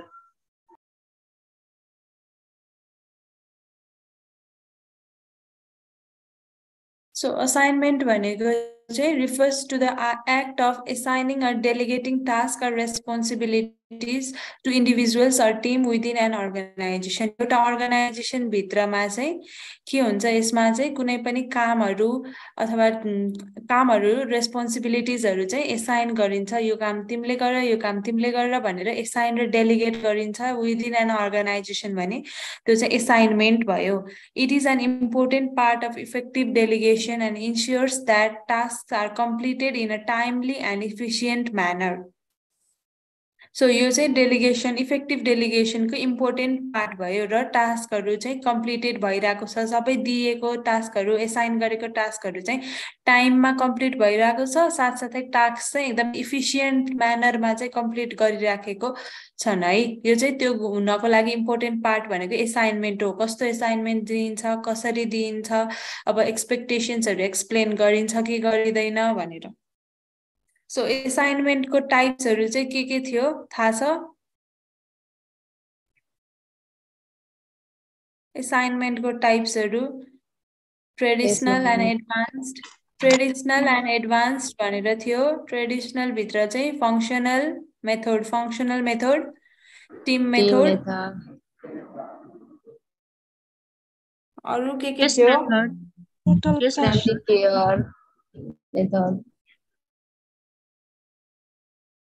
Case method पनि थियो जस्तो लाग्छ। Case method, case management method, patient centered मेथडहरु थियो है। Case management, patient centered मेथडहरु। So त्यसलाई चाहिँ हामीले डिटेलमा अलिकति त्यो भनेको के हो भनेर चाहिँ अलि पछि हेर्छौं। अहिले चाहिँ हामी सो असाइनमेन्ट भनेको बुझ्यो?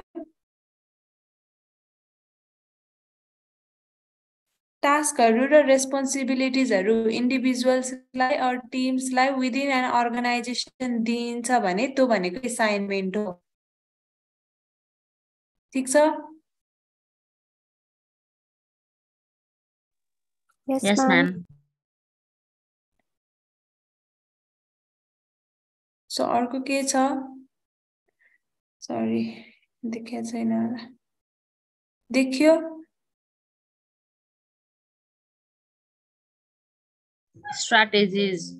Strategies are plans or action designed to achieve a specific goal or objective. एउटा अर्गनाइजेसनको चाहिँ अब्जेक्टिभहरु मिट गर्न चाहिँ अब हामी कुन बाटो जाने हो त, हाम्रो एक्सन्सहरु के हुन्छ त भन्ने कुरा चाहिँ स्ट्र्याटेजिजबाट थाहा हुन्छ। त्यो स्ट्र्याटेजिज कस्तो बनाइन्छ, त्यही अनुसार अब्जेक्टिभ मिट गर्न सकिन्छ कि सकिदैन भनेर थाहा हुन्छ। स्ट्र्याटेजिज भनेको चाहिँ प्लान र एक्सन्सहरु हो जुन चाहिँ हामीले हाम्रो गोल एचिभ गर्नको लागि डिजाइन गरिन्छ। They involve identifying the steps needed to achieve a goal and developing a plan to implement those steps. यसले चाहिँ के इन्भल्भ गर्दो रहेछ यसमा, त्यो गोल एचिभ गर्नको लागि स्टेप्सहरू के छ त भन्ने कुरा आइडेन्टिफाई गर्ने भयो। And developing a plan to implement those step, हामीले प्लान गरेको अथवा आइडेन्टिफाई गरेको स्टेप्सहरू चाहिँ कसरी इम्प्लिमेन्ट गर्न सकिन्छ त भनेर इम्प्लिमेन्ट गर्ने प्लान पनि हामीले स्ट्राटेजिज भित्र नै डेभलप गर्दो रहेछौँ हो। भनेको हाम्रो गोल र अब्जेक्टिभ मिट हुनको लागि, हामीले एचिभ गर्नको लागि के प्लानहरू चाहिन्छ, स्टेपहरू के रहेछ भनेर आइडेन्टिफाई गर्छौँ र साथसाथै त्यो स्टेपलाई इम्प्लिमेन्ट गर्ने तरिका पनि प्लान गर्छौँ भने त्यो भनेको। अब सपोज पोखरा घुम्न जान मन छ भने के स्ट्राटेजी बनाइन्छ, म चाहिँ बसको टिकट काट्छु अर मेरो फ्लाइटको टिकट काट्छु, म काटेर चाहिँ म त्यहाँ टिकट काटेर चाहिँ म एयरपोर्ट पुग्छु अथवा चाहिँ बस स्टेसन पुग्छु, त्यहाँबाट बस चढेर म पोखराको अब यो ठाउँमा झर्छु, त्यसपछि चाहिँ म पहिला यहाँ घुम्न जान्छु भनेर हामीले एउटा माइन्ड मेकअप गरिन्छ भने त्यो भनेको के भयो, स्ट्राटेजी भयो। अब त्यसलाई कसरी इम्प्लिमेन्ट गरिन्छ भन्ने कुरा नि प्लान गर्दैछौँ भने त्यो पनि स्ट्राटेजी भित्र नै पर्यो। क्लियर छ स्ट्राटेजी? यस म्याम। बुझेछ स्ट्राटेजीको, बुझ्यो नि हैन? Yes ma'am.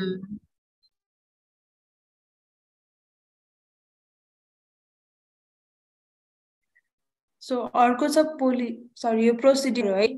प्रोसिड्युर आर माथिको त्यो टपिक एक्सचेन्ज भए जस्तो procedure are step by step instruction for completing a task or process. Procedure भनेको चाहिँ step by step instruction for completing a task or process. They provide a clear set of guidelines for employees to follow and ensure consistency in work processes. अब dressing गर्दैछ भने तिमीहरूलाई एउटा standard प्रोसिड्युरहरू चाहिँ टिचर्सहरूले दिनुहुन्थ्यो नि होइन? त्यसमा चाहिँ स्टेप बाई स्टेप इन्स्ट्रक्सन्सहरू लेखेको हुन्छ, के पछि के गर्ने। एउटा ड्रेसिङ भन्ने, हामीले ड्रेसिङ कम्प्लिट गर्नको लागि के स्टेप्सहरू फलो गर्नुपर्छ भनेर त्यसमा स्टेप बाई स्टेप इन्स्ट्रक्सन्स लेखेको हुन्छ। सो प्रोसिड्युर भनेको चाहिँ एउटा सेट अफ गाइडलाइन्स हो, चाहिँ इम्प्लोइले फलो गर्नुपर्छ राम्रोसँग सकाउनको लागि हो। क्लियर छ प्रोसिड्युर? यस म्याम। प्रोसिड्युर हो है, यो कन्फ्युज नहुने। पोलिसी लेखेको माथि, भेरी सरी, बट यसको चाहिँ प्रोसिड्युर है। स्टेप बाई स्टेप इन्स्ट्रक्सन, एउटा टास्क कम्प्लिट गर्नको लागि स्टेप बाई स्टेप इन्स्ट्रक्सन्सहरू लेखिएको छ भने त्यो भनेको प्रोसिड्युर भयो।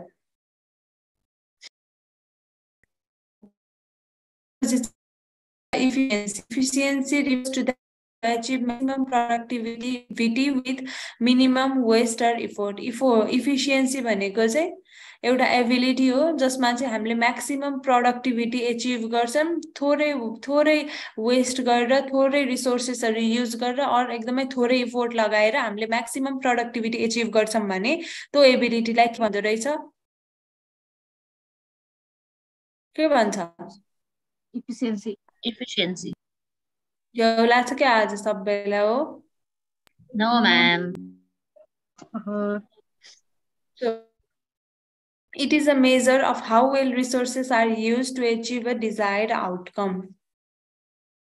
यसपछि छ motivation. Motivation is the driving force or inner desire that compels an individual to take action or achieve a goal. Motivation भनेको चाहिँ एउटा ड्राइभिङ फोर्स हो और भित्रबाट आउने हाम्रो एउटा इनर डिजायर हो, that compels an individual, जसले चाहिँ हामीलाई बाध्य बनाउँछ कुनै पनि एक्सन लिनको लागि और आफ्नो गोल एचिभ गर्नको लागि।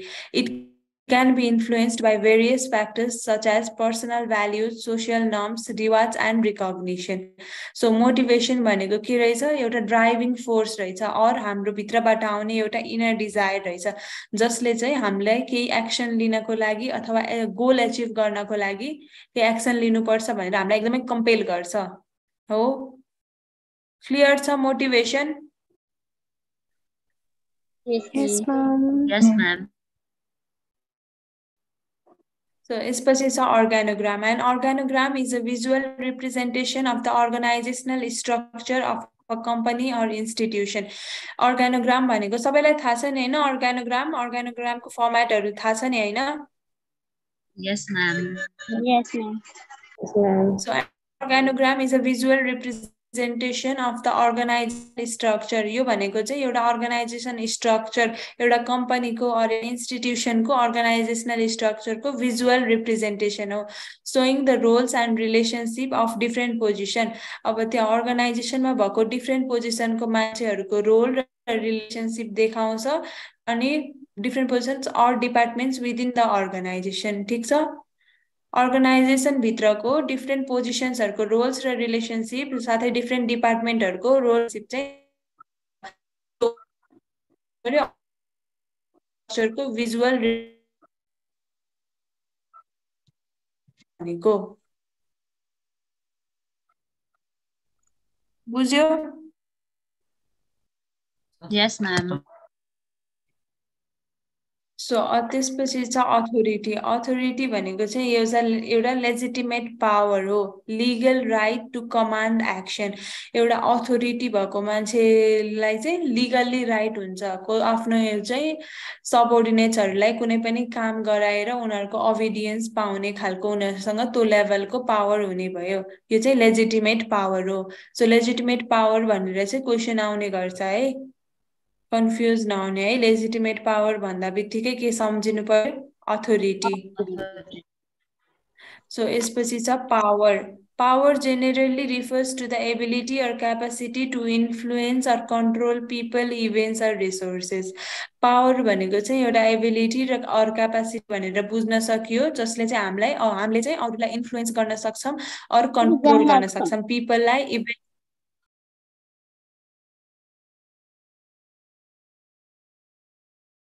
के भयो? साउन्ड आएको छैन हो? आइरहेछ म्याम. आइरह ma'am. So power generally refers to the ability or capacity to influence or control people, events or resources.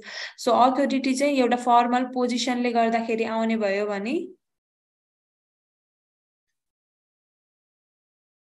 Authority चाहिँ एउटा कुनै फर्मल पोजिसन अर्गनाइजेसनमा एउटा पोजिसन होल्ड गरेर आउँछ भने पावर चाहिँ अब सोसाइटीको लिडर हुन सक्छ, कुनै वेल्दी पर्सन हुन सक्छ और करिस्मेटिक लिडर हुन सक्यो, सेलिब्रिटीहरू हुन सक्यो है. पावर भित्र चाहिँ त्यो लेजिटिमेट पावर भनेको चाहिँ लेजिटिमेट हुँदैन भने अथोरिटी भनेको चाहिँ लेजिटिमेट हुन्छ. ठीक छ? ठीक छ, क्लियर छ, सुन्ने छ? Yes, ma'am.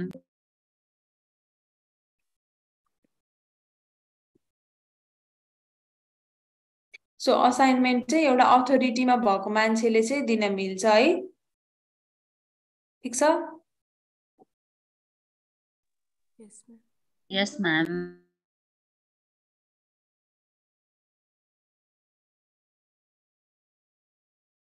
त्यो डेफिनेसनहरु बुझ्यो सबै? Yes, ma'am. Yes, ma'am.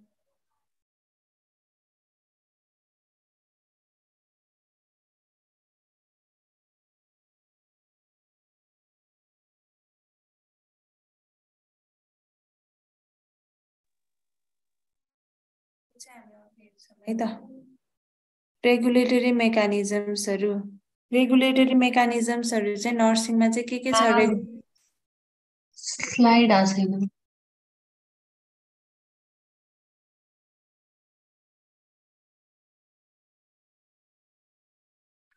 आयो अब.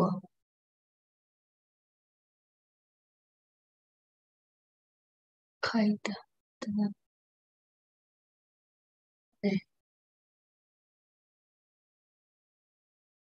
सो रेगुलेटरी मेकानिजम्स भित्र चाहिँ नेपाल नर्सिङ काउन्सिल पर्छ अनि त्यसपछि नर्सिङ एसोसिएसन अफ नेपाल पर्छ, मिडवाइफरी मिडसन पर्छ है,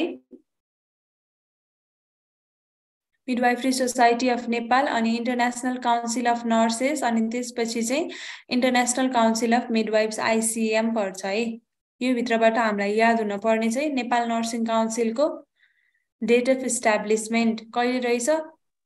2053 छ नि हाम्रो बुकहरुमा. 2052 मा इस्टाब्लिश भएको हो, लागु चाहिँ 2053 मा चाहिँ भएको हो म्याम.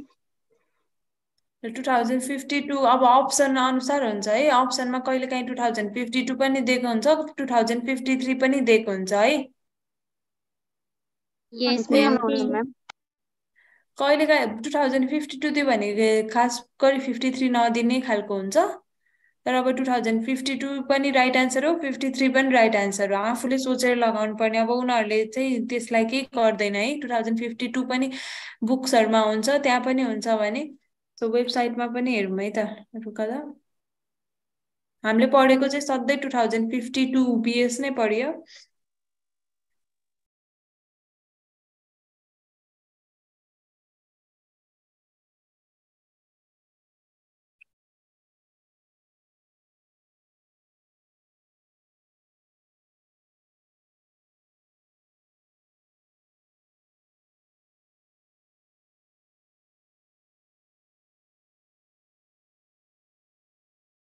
2052 भनेरै छ नेटमा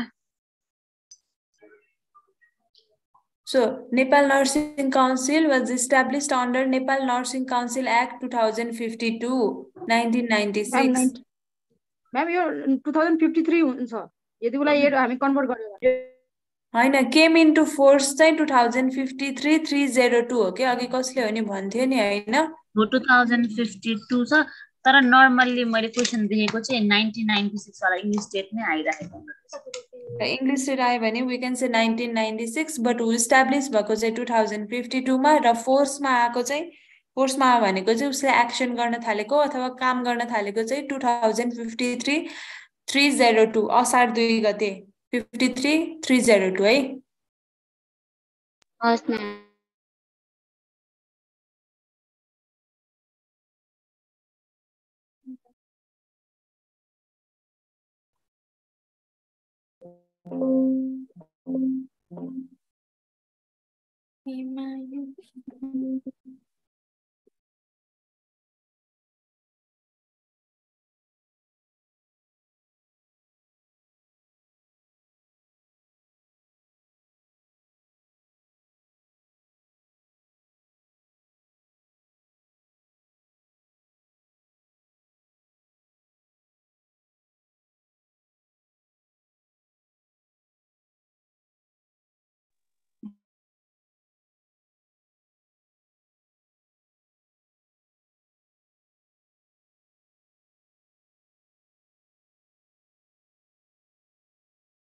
स्क्रिन देखेछ कि देखे छैन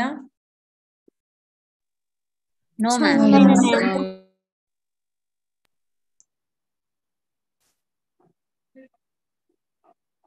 अहिले देखियो देखियो So date of establishment 2052 BS तर फोर्समा आएको चाहिँ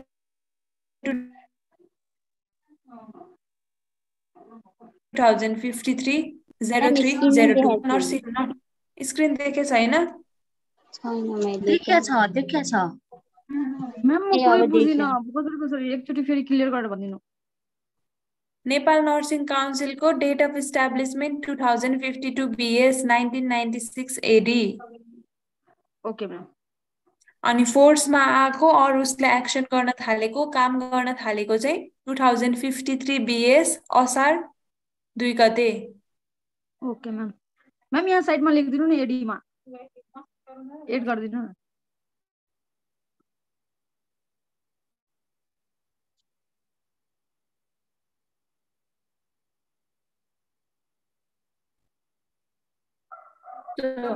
नर्सिङ एक्टको फर्स्ट एमेन्डमेन्ट पहिलो संशोधन चाहिँ कहिले गरिएको रहेछ 2058-10-14 फर्स्ट एमेन्डमेन्ट भनेको बुझ्यो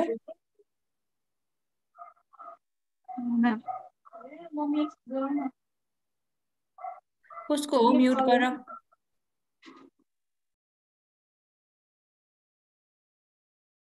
सो यसको लोकेसन बासबारी काठमाडौँ अनि अहिले चाहिँ chairperson president of NNC professor Sarala KC 2022 देखि चाहिँ प्रोफेसर सरला केसी है चेन्ज भएर मैम यो बुझिन फर्स्ट एमेन्डमेन्ट फर्स्ट एमेन्डमेन्ट भनेको चाहिँ जस्तै कि नेपाल नर्सिङ काउन्सिल बन्दाखेरि चाहिँ यसको आफ्नै पोलिसिजहरू रुल्स एन्ड रेगुलेसन्सहरू गरेर नर्सिङ एक्ट चाहिँ हुन्छ है नर्सिङ एक्ट जस्तै कि देशको संविधान छ त्यसै गरी नर्सिङ काउन्सिलको पनि आफ्नै संविधान अथवा रुल बुक हुन्छ अनि त्यो रुल बुकमा पहिलो संशोधन भनेको चेन्जेसहरू ल्याइएको चाहिँ कहिले रहेछ डेट त्यो रुल बुकमा अथवा पोलिसीको बुकमा चेन्जहरु ल्याइएको भनेको एमेन्डमेन्ट गरेको हो है।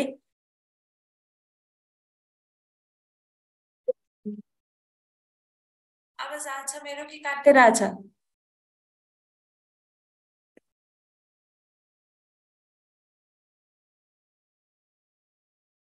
घरिघरि काट्या छ घरिघरि राम्रै आइरहेछ म्याम अहिले राम्रो आइरहेछ। राम्रै आइरहेछ म्याम। एमेन्डमेन्ट भनेको बुझ्यो?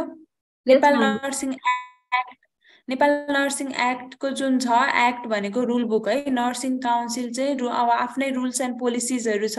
त्यो रुल्स एन्ड पोलिसिजमा चाहिँ पहिलोचोटि चेन्ज अथवा रिभ्यू त्यसलाई रिभ्यू गरेर त्यसमा फ्यु चेन्जेसहरु ल्याएको चाहिँ 2058 10 14 एमेन्डमेन्ट भनेको चाहिँ त्यसमा चेन्जेसहरु लिएर आएको है।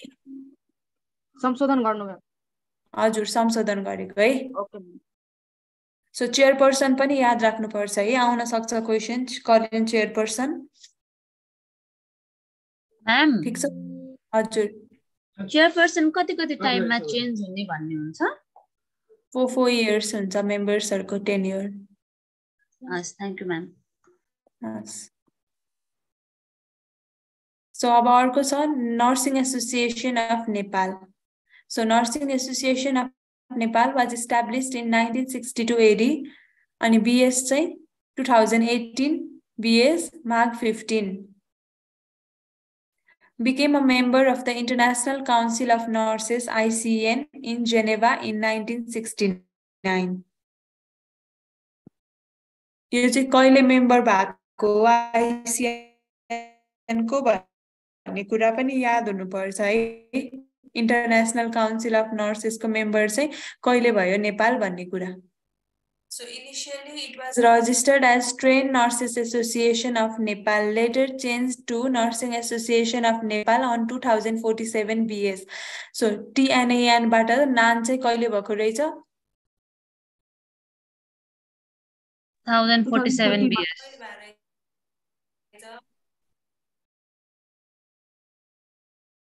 2047 में चाहिँ 1962 AD और 2018 BS र साथसाथै ICN को मेम्बर भएको चाहिँ 1969 AD।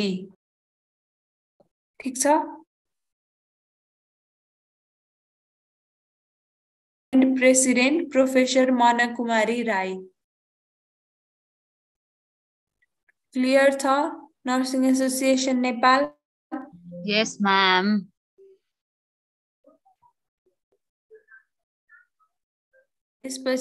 Midwifery Society of Nepal. Midwifery Society of Nepal Midson is the national professional forum for midwives in Nepal.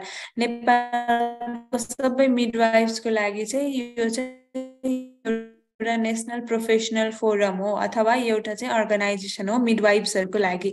Established on 2034 on February 2010. यो भने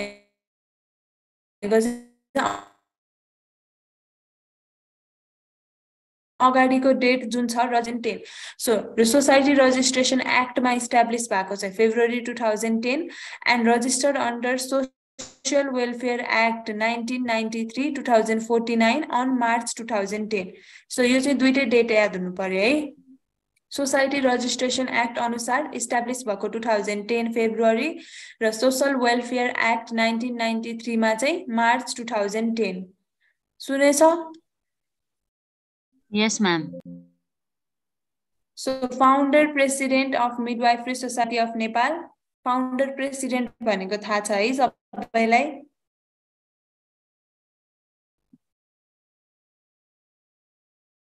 थाहा छ नि हैन फाउन्डर प्रेसिडेन्ट?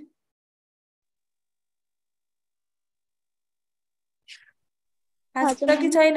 यहाँ लेखेको यो म्याम। हजुर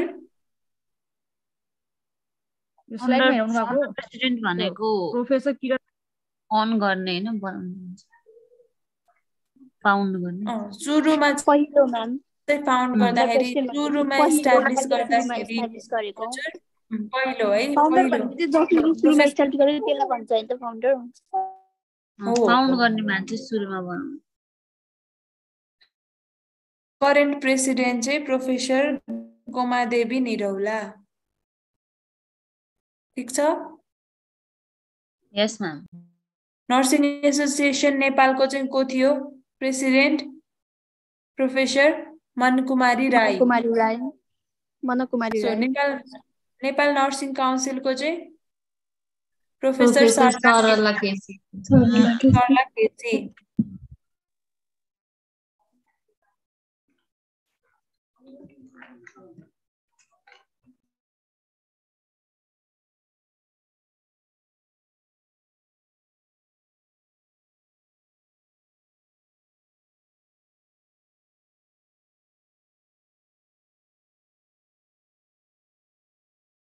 सो अब चाहिँ हामी आइसिएन इन्टरनेसनल काउन्सिल अफ नर्सेसको हेर्छौँ है सो सुरुमा के छ The International Council of Nurses (ICN) is a federation of more than 130 national nurses association. So worldwide चाहिँ more than 130 national nurses association चाहिँ ICN को मेम्बरहरू रहेछन् representing 28 million nurses worldwide. So यसले चाहिँ 28 million nurses-लाई worldwide represent गरेको रहेछ founded in 1899. यसको चाहिँ establishment कहिले रहेछ कहिले फाउन्ड गरिएको रहेछ कहिले फाउन्ड गरेको 1899 AD अनि more than a federation of more than कति नेशनल नर्सेस एसोसिएसन एउटा 130. सो एउटा कन्ट्रीबाट एउटा एसोसिएसन मात्र रजिस्टर हुन्छ है आइसिएन मा भनेपछि यसले चाहिँ 130 कन्ट्रीज भन्दा धेरैलाई चाहिँ रिप्रेजेन्ट गर्दो रहेछ यो क्वेशन आउन सक्छ है आइसिएन ले चाहिँ कतिवटा फेडरेसनमा चाहिँ आइसिएन को टिममा छ और आइसिएन ले कतिवटा कन्ट्रीजलाई रिप्रेजेन्ट गर्छ भनेर So the current president of International Council of Nurses ICN is Dr. Annette Kennedy.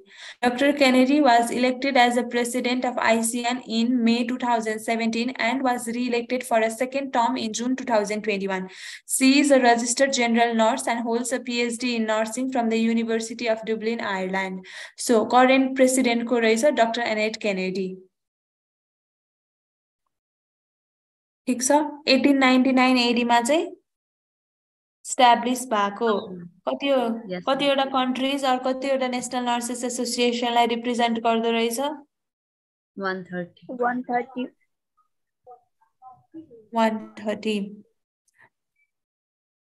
ठीक छ अनि representing 28 million nurses worldwide 28 million.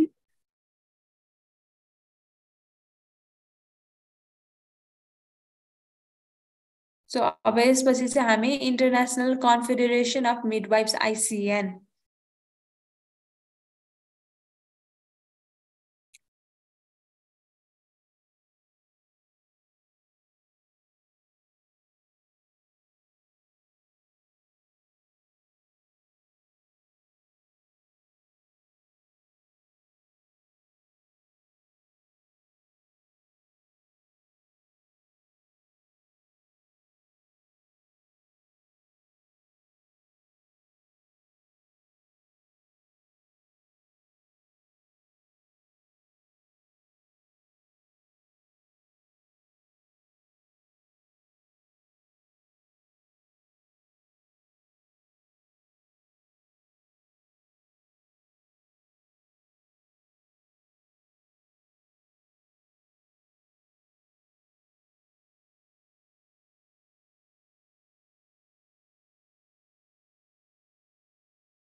Disconnect भएको हजुर म्याम हजुर म्याम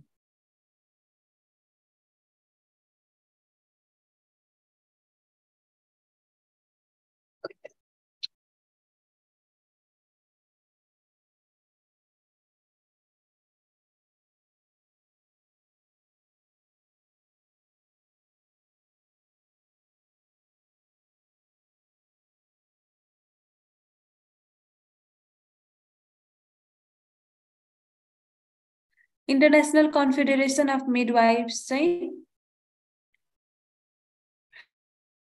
एउटा accredited non-governmental organization and represents midwives and midwifery to organizations worldwide to achieve common goals in the care of mothers and newborn. यसमा चाहिँ WHO, UN agencies, global professional health care organization, including International Federation of Gynecology, सबै चाहिँ involve छन्। यसको चाहिँ फर्स्टमा यो चाहिँ 1919 मा चाहिँ एस्टाब्लिश भएको थियो भने यसको पहिलो मिटिङ नै पछि 1952 मा गएर लन्डनमा भएको थियो।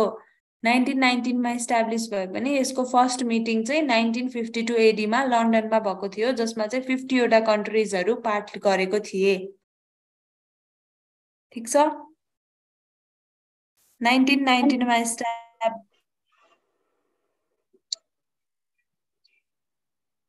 सुनेराछ यस म्याम 1919 मा एस्टाब्लिश्ड भए पनि 1952 मा गएर यसको बल्ल फर्स्ट मिटिङ भएको थियो लन्डनमा जसमा चाहिँ जम्मा 50 कन्ट्रीजहरु पार्टिसिपेसन गरेको थियो। There are currently 130 midwives association representing 112 countries across every continent. ICM is organized into 4 regions: Africa, the Americas, Asia Pacific and Europe. Together these associations represent 500,000 midwives globally. ठीक छ yes ma'am ठीक छ ma'am world wide midwife साथसाथै midwifery अर्गनाइजेसन्सहरुलाई पनि represent गर्दो रहेछ। त्यही भएर यसलाई चाहिँ कन्फेडरेसन भनेकै अरु धेरै वाला मिडवाइफरी अर्गनाइजेसनहरुलाई पनि यसले रिप्रेजेन्ट गर्छ। अनि 130 मिडवाइफ्स एसोसिएसन चाहिँ यसको पार्ट छन् representing 112 countries across every continent.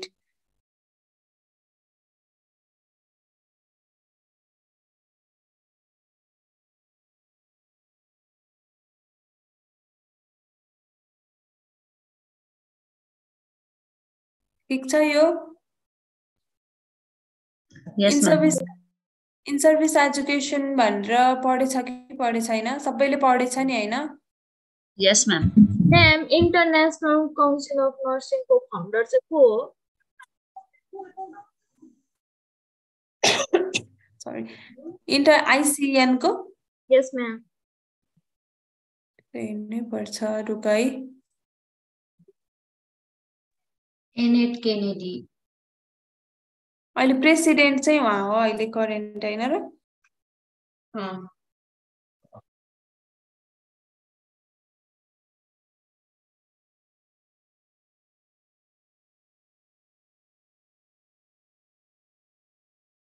So इन्सर्भमा हेर्दै छु ल पक्का इन सर्भिस एजुकेसन भनेको के होला एकजनाले भन्नु त इन सर्भिस एजुकेसन भनेको चाहिँ त्यही अर्गनाइजेसनमै जब गर्ने वर्कर्सहरुलाई चाहिँ उनीहरुको प्रोफेसनल डेभलपमेन्ट अझै ग्रोथ होस् भनेर चाहिँ त्यहीकै वर्कर्सहरुलाई चाहिँ नयाँ नयाँ कुराको बारेमा नलेज दिइरहने ताकि उनीहरुको प्रोफेसनल ग्रोथ होस् भनेर सो इन सर्भिस एजुकेसनमा चाहिँ हामीले जब सेटिङमा नै दिन्छ हो जब Yes, सेटिङ ma'am. जुन अर्गनाइजेसनमा काम गरिरहेको त्यही अर्गनाइजेसनले नै दिने इनसाइड द अर्गनाइजेसन एजुकेसन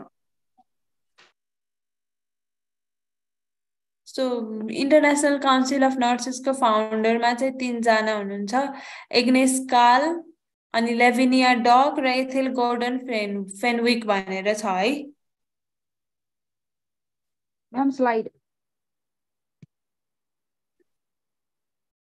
स्लाइडमा लेखेकै छैन म्याम हजुर अनि हामीलाई अहिले एनएनसीमा कतिवटा रजिस्टर्ड नर्स छन् टिल डेट भनेर नि क्वेशन आउँछ त्यस्तो त मैले अहिलेसम्म देखेको छैन।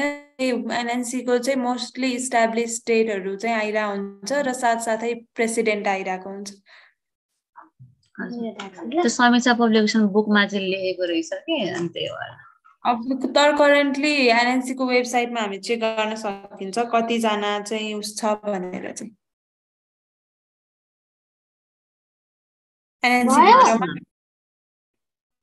एनएनसी भित्रमा अहिले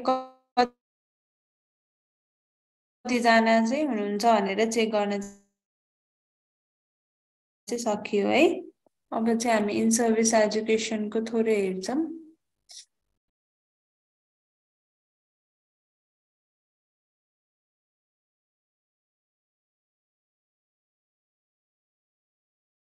स्क्रिन देखिरहेछ कि छैन? ना मैम। छैन ma'am.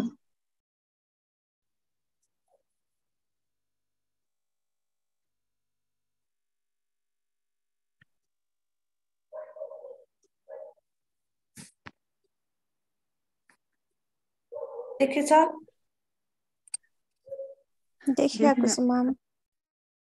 So, in-service education is a planned educational experience provided in the job setting. यो चाहिँ एउटा planned educational experience भयो जुन चाहिँ एउटा job setting मा provide गरिन्छ जसले अब एउटा स्टाफहरु जहाँ काम गरिरहेको छन् उनीहरु त्यही चाहिँ हामीले यो education provide गरिन्छ and closely identified with service. उनीहरुले जस्तो सर्भिस प्रोवाइड गरिरहेछन् त्यो कुरासँग चाहिँ क्लोजली आइडेन्टिफाई हुन्छ उनीहरुलाई जुन कुराको टिचिङ दिइरहेछ त्यो चाहिँ उनीहरुको जब सँगै रिलेटेड भयो in order to help a person perform up more effectively as a person and as a worker.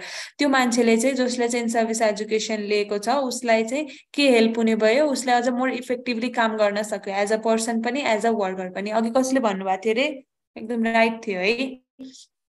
ठीक छ क्लियर छ? इन सर्भिस एजुकेसन भनेको जब सेटिङमा नै दिइन्छ प्रोफेसनल पर्सनल ग्रोथको लागि चाहिँ दिइन्छ हो। यस मैम। कम्पोनेन्ट्सहरु के हुन्छ? Orientation, skill training, continue education, leadership training. Orientation, skill training, continuing education and leadership training. Orientation चाहिँ हामीले चाहिँ it means to give information to personnel for better adjustment. कुनै पनि अर्गनाइजेसनमा न्यू छ अरु चाहिँ डिपार्टमेन्टमा न्यू छ भने उसलाई चाहिँ बेटर एडजस्टमेन्ट होस् बेटर एडाप्ट गर्न सकोस् भनेर चाहिँ हामीले ओरिएन्टेसन दिइन्छ। अनि orientation to the institution to give the employee general information about the job, work environment, conditions of the employment, and an orientation to the specific job and work situation. It is also called adaptation training. It is designed to help new staff become proficient as soon as possible. And it is essential to improve work efficiency. Clear sa orientation? Yes, so ma'am. general यसमा चाहिँ दुईटा लेभलमा ओरिएन्टेसनलाई plan गरिने भयो general orientation and specific orientation. General orientation भित्र gives orientation about the objectives, policies, physical setup, staff facilities, community facilities, methods of introduction to the person of vital position. र specific ओरिएन्टेसनमा चाहिँ specific unit अनि त्यहाँको टास्कहरु अनि नयाँ प्रोसिडियर्सहरु equipments र new technology specific ओरिएन्टेसनमा। जेनरलमा चाहिँ अर्गनाइजेसनको policy अब्जेक्टिभ्सहरु physical setup कस्तो छ अब कुन डिपार्टमेन्टहरु कता छ स्टाफ फ्यासिलिटिजहरु के दिन्छ त्यो अर्गनाइजेसनमा र साथसाथै अरु भाइटल पोजिसनमा भएको पर्सनलाई चाहिँ इन्ट्रोडक्सन पनि गराइन्छ जेनरल ओरिएन्टेसनमा। ठीक छ क्लियर छ? Yes, ma'am. ओरिएन्टेसन चाहिँ एडा राम्रोसँग एडजस्टमेन्ट होस् भनेर दिने हो। यो चाहिँ दुईटा लेभलमा प्लान गरिदो रहेछ जेनरल र स्पेसिफिक। सो स्किल ट्रेनिङ ल पढ त एकजनाले स्किल ट्रेनिङ।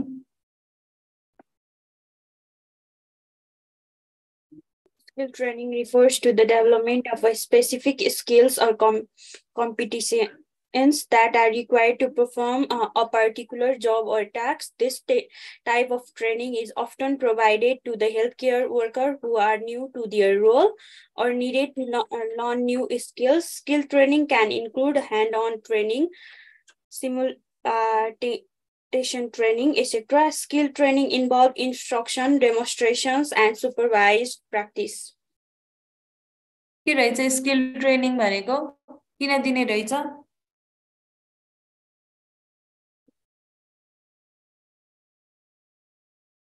कुनै पनि त्यो स्पेसिफिक स्किल्सहरूलाई चाहिँ त्यो डेभलपमेन्ट गराउनको लागि।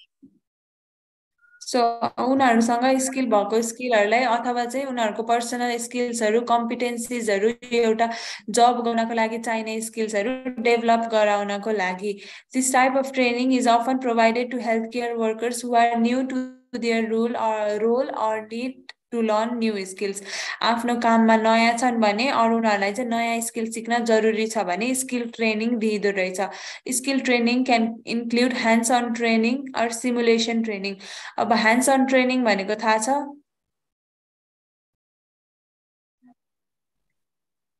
ह्यान्ड्स अन ट्रेनिङ हातै समाएर सिकाउने भनिन्छ नि। उसलाई चाहिँ काम गर्दा गर्दा साइडमै बसेर सिकाउने और उसको हात नै समाएर सिकाउने र अर्को चाहिँ simulation training. Skill training involve instruction demonstration and supervised practice. So त्यसपछि छ continuing education. Continuing education, also known as ongoing education, professional development, refers to the process of learning and developing new knowledge and skills beyond the initial education or training required for a profession or career. त्यो certain करियरमा अथवा त्यो certain जबमा join हुनभन्दा हामीले चाहिँ join हुनको लागि चाहिँ जुन इनिसियल एजुकेसन लिएर आएको थियौँ, जुन इनिसियल ट्रेनिङ लिएर आएको थियौँ, त्योभन्दा बियोन्ड खालको त्योभन्दा नयाँ खालको नलेज र स्किल्सहरू चाहिँ हामीले लर्न गरिन्छ भने चाहिँ त्यो भनेको चाहिँ कन्टिन्युइङ एजुकेसन भयो, जसले गर्दाखेरि चाहिँ हाम्रो प्रोफेसनल डेभलपमेन्ट पनि होस्। It involves a commitment to life long learning and keeping up to date with the latest development in one's field. Continuing education ठिक छ, बुझ्यो? Yes ma'am. ठीक छ। अब leadership training. Leadership training refers to the process of development and enhancing the skills and knowledge necessary for effective leadership. अनि यसमा चाहिँ key points चाहिँ यता छ है। And this is generally concerned with preparation of professional nurses for positions of head nurse supervisor. अब चाहिँ professional नर्सेसहरूलाई चाहिँ अब उनीहरूले चाहिँ पछि गएर चाहिँ एज अ लिडर पनि एक्ट गर्नुपर्ने हुनसक्छ। सो त्यो उनीहरूलाई चाहिँ प्रिपेयर गर्ने, एउटा लिडर बनाउनको लागि उनीहरूलाई मोल्ड गर्ने हो है। लिडरसिप ट्रेनिङमा चाहिँ एउटा गुड लिडर कस्तो हुनुपर्छ, के हुनुपर्छ भनेर चाहिँ अब सपोज इन्चार्ज अर मेट्रोनले चाहिँ कुनै पनि उसले चाहिँ ट्रेन गर्न सक्यो लिडरसिपको लागि, आफूसँग कामहरू सिका। ठिक छ? यस क्लियर? म्याम। सो कम्युनिकेसन भनेको के हो? कम्युनिकेसन भनेको एकजनाले डिफाइन गर्नु त ल। Exchange of information. Information exchange गर्नु म्याम। सो कम्युनिकेसन भनेको चाहिँ इन्फर्मेसन एक्सचेन्ज गर्ने, आइडियाजहरू एक्सचेन्ज गर्ने, अनि थ्रु एक्सन्सहरूको थ्रुबाट अर स्पिचको थ्रुबाट अर राइटिङ अर सिम्बल्स है। Communication is the exchange of meanings or messages between or among individuals through a shared system. Verbal पनि हुन सक्यो, नन भर्बल पनि हुन सक्यो। इलिमेन्ट्स अफ कम्युनिकेसन के हुन्छ थाहा छ सबैलाई? इलिमेन्ट्स अफ कम्युनिकेसन के हुन्छ ल भन त? Sender, message, encoding, channel, decoding, receiver, feedback. Medium also. Receiving and feedback. So element ल encoding भनेको के हो? ल एकजना भन त encoding भनेको? encoding भनेको the way of writing message जस्तो भयो। अब त्यो सिम्बल्सहरूको थ्रुबाट हुन्छ अनि वर्ड्सहरू, ताकि त्यो अन्डरस्ट्यान्डिङ वेमा।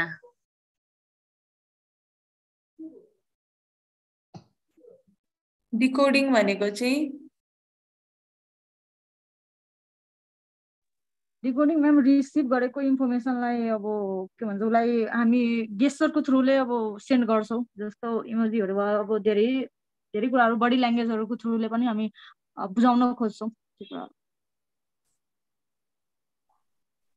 सेन्ड गरेको इकोडिङ सिम्बलको थ्रुबाट सेन्ड गरेको चाहिँ उता बुझ्नुलाई चाहिँ डिकोडिङ भनिन्छ।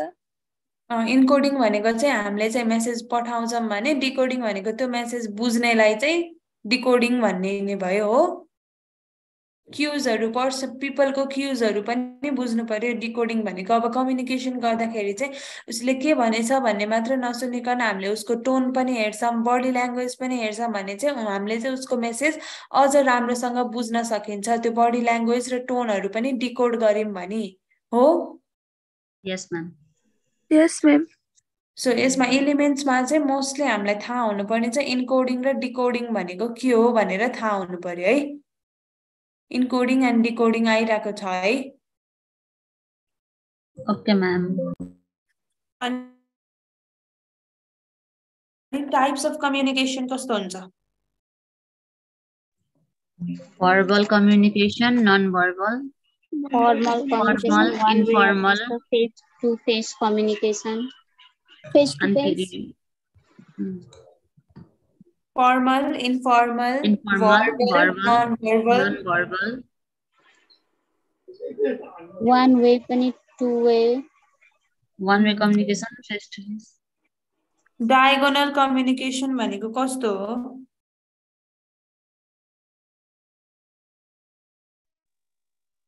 Ma'am, one way communication भनेको नि त्यही डायरेक्ट कम्युनिकेसन हो म्याम कुन के सुन्नु भएको diagonal communication group communication step by step हामीले जाने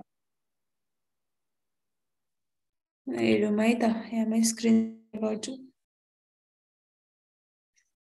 डायगोनल कम्युनिकेसन पहिला पहिला हामी 10 मा पढ्दासम्म हामीले डायगोनलबाट पढ्यौं कि पढिनौं डायगोनल भनेको त एउटै डिपार्टमेन्टको इम्प्लोइजहरु कम्युनिकेट गर्ने diagonal it is a vertical or horizontal communication we can say we go through step by step so elements of communication ma sender message channel receiver feedback र इन्कोडिङ र डिकोडिङ हुन्छ है सेन्डरमा जसले चाहिँ कम्युनिकेसन इनिसिएट गर्छ जोसँग चाहिँ केही मेसेज हुन्छ जो चाहिँ उसलाई अरूसँग कन्भे गर्नु छ मेसेज पठाउने मान्छे सेन्डर भयो अनि मेसेज भनेको the message is the information or content that the sender wants to communicate to the receiver it could be in the form of words images gestures or any other means of expression. Channel ma, the channel is the medium through which the message is transmitted from sender to receiver. It could be face-to-face conversation, a phone call, an email, or any other means of communication. So decoding ma chai, decoding is the process of interpreting the message that has been received by the receiver. Receiver le receive gareko message lai chai interpret गर्ने process lai chai के भनिदो रहेछ or बुझ्ने process lai chai decoding. It involves understanding the words, tone, and context of the message in order to derive meaning from it. ठीक छ देखेछ नि हैन screen Yes, ma'am. Receiver ma chai the person or entity who receives the message from the sender. Ani त्यसपछि sir feedback cha. Feedback is the response or reaction that the receiver gives to the sender after receiving the message.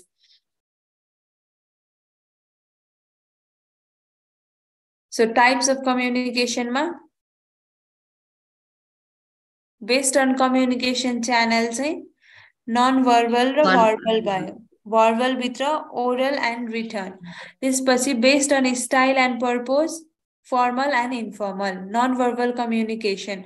Non-verbal communication refers to the use of body language, gestures, facial expression, tone of voice, and other non-verbal cues to convey information and meaning in interpersonal communication. बुझेछ नि हैन सबैले यो बुझेछ है sentence? Yes, ma'am. Yes, So ma'am. non-verbal communication can be conscious or unconscious, and it often complements or contradicts the words that are being spoken. त्यसपछि चाहिँ verbal communication refers to the use of words and languages to convey information and meaning in interpersonal communication. Verbal communication can take many forms, including face-to-face conversations, phone calls, video calls, speeches, lectures, presentations, and more. ठीक छ यो बुझिने छ हैन? Yes, ma'am. This is a formal communication. Formal communication means the communication which travels through the formally established channel. Formal communication चाहिँ formally established channels हरुमा travel गर्दो रहेछ. In other words, communication which travels through the formal chain of command or lines of hierarchy of authority is called formal communication channel. एउटा organization मा के हुन्छ? एउटा line of hierarchy हुन्छ or एउटा line of authority हुन्छ. त्यो line of hierarchy or authority मा चाहिँ communication अथवा कुनै पनि message travel गर्छ भने एउटा formal chain follow गरेर travel गर्छ भने त्यसलाई के भनिँदो रहेछ? Formal communication. Formal communication. Good. Under it, information is given through formally designed channel or network. It is designed, controlled, and regulated by the management. This is informal communication. Informal communication refers to the exchange of information and ideas between individuals in a relaxed and casual setting. Yes, relaxed or casual setting ideas or information exchange. It can take place in various forms such as face-to-face conversations, phone calls, text messages, emails, and social media interactions. Unlike formal communication, which is typically structured and follows established rules and protocols, informal communication is spontaneous and less regulated. So, organization भित्र चाहिँ communication methods हरु हेर्दाखेरि चाहिँ के रहेछ? Vertical communication, horizontal communication, and diagonal communication. So, vertical communication पढ त? The communication in which information is either transmitted from top to bottom or from bottom to top in a structured hierarchy is a vertical communication. In this way, vertical communication may be of two types, upward and downward. So, vertical communication भनेको चाहिँ structural hierarchy मा कि माथिदेखि तल आउने भयो अनि कि चाहिँ तलदेखि माथि information or messages हरु चाहिँ flow गर्ने भयो. ठीक छ यसले चाहिँ एउटा फर्मल च्यानल फलो गर्ने रहेछ वर्टिकल कम्युनिकेसन मा ठीक छ यस म्याम त्यसपछि छ horizontal communication when communication takes place between two or more persons of the same level or position of the same department or other departments of the organization is known as horizontal communication यो चाहिँ दुईटा or more मान्छेहरुको same level छ दुवै जना चाहिँ same लेभलमा छन् same पोजिसनमा छन् सेम डिपार्टमेन्टको छन् और अरु डिपार्टमेन्टको भए पनि उनीहरुको लेभल चाहिँ सेम छ भने यो चाहिँ हरिजन्टल कम्युनिकेसन भयो ठीक छ यसमा चाहिँ के याद राख्नु पर्यो भन्दा सेम लेभल सेम पोजिसन हुन्छ कम्युनिकेसन गर्ने मान्छेहरुको लेभल पनि सेम हुने भयो पोजिसन पनि सेम हुने भयो अब यहाँ example, when the finance manager communicates with the marketing manager concerning advertising expenditures, the flow of communication is horizontal. The objective of horizontal communication is to coordinate the efforts of different departments or persons. Clear, sir? Horizontal communication? Yes, ma'am. This is diagonal communication. Diagonal communication cuts across departmental lines. Such communication is in between people who are neither in same department nor in the same level of organizational structure. In other words, it refers to the interchange of messages between the managers and employees who are neither in the same department nor on the same level of organizational structure. So, यसमा चाहिँ उनीहरुको level पनि same नहुने भयो, department पनि same नहुने भयो. एउटा चाहिँ अब चाहिँ फाइनान्स डिपार्टमेन्टको म्यानेजरले चाहिँ उता मार्केटिङ डिपार्टमेन्टको स्टाफसँग कम्युनिकेसन गरिरहेको छ भने चाहिँ त्यो चाहिँ डायगोनल कम्युनिकेसन भयो यदि उनीहरु सेम लेभल थिए सेम पोजिसन थिए भने हरिजन्टल हुन्थ्यो भन्दा यहाँ सेम पोजिसन पनि छैन सेम लेभल पनि छैन र डिपार्टमेन्ट पनि छैन यसमा चाहिँ छड्के खालको डायगोनल भनेको चाहिँ स्क्वायरको दुईटा अपोजिट पोइन्ट्सलाई जोइन गर्दाखेरि हामीले त्यसलाई डायगोनल भन्थ्यौं नि हो कि हैन यस म्याम छड्के खालको कम्युनिकेसन हुन्छ जसमा चाहिँ डिपार्टमेन्ट पनि सेम छैन लेभल पनि सेम छैन र उनीहरु बीचमा कम्युनिकेसन छ भने त्यो भनेको डायगोनल कम्युनिकेसन हो diagonal communication refers to the communication between managers and workers located in different functional division ठीक छ यस म्याम बुझ्यो अर्गनाइजेसन भित्रको कम्युनिकेसन मेथड्सहरु चाहिँ के रहेछ तीनटा हामीले भर्खर हेरेको vertical, horizontal, diagonal. भर्टिकल भनेको चाहिँ Up to down अथवा down to up यो चाहिँ त्यो लाइन अफ अथोरिटी अनुसार जाने कम्युनिकेसन हो भने चाहिँ vertical. हरिजन्टल भनेको चाहिँ कस्तो रहेछ Horizontal भनेको एउटै डिपार्टमेन्ट भए पनि अर्को डिपार्टमेन्ट भए पनि एउटै लेभल अथवा एउटै पोजिसनको मान्छेहरु चाहिँ कम्युनिकेट गर्छ भने त्यो भयो horizontal. ओके सो डायगोनल भनेको पनि बुझ्यो नि हैन Yes ma'am. हजुर म्याम बुझ्यो हस् ल थ्यांक यू क्लास आजलाई यति गरौँ है भोलि चाहिँ क्वेशन्सहरु पनि लिएर आउँछु म Okay ma'am. हस् thank you Good night, class ma'am. Good night Thank you ma'am. Love you, ma'am.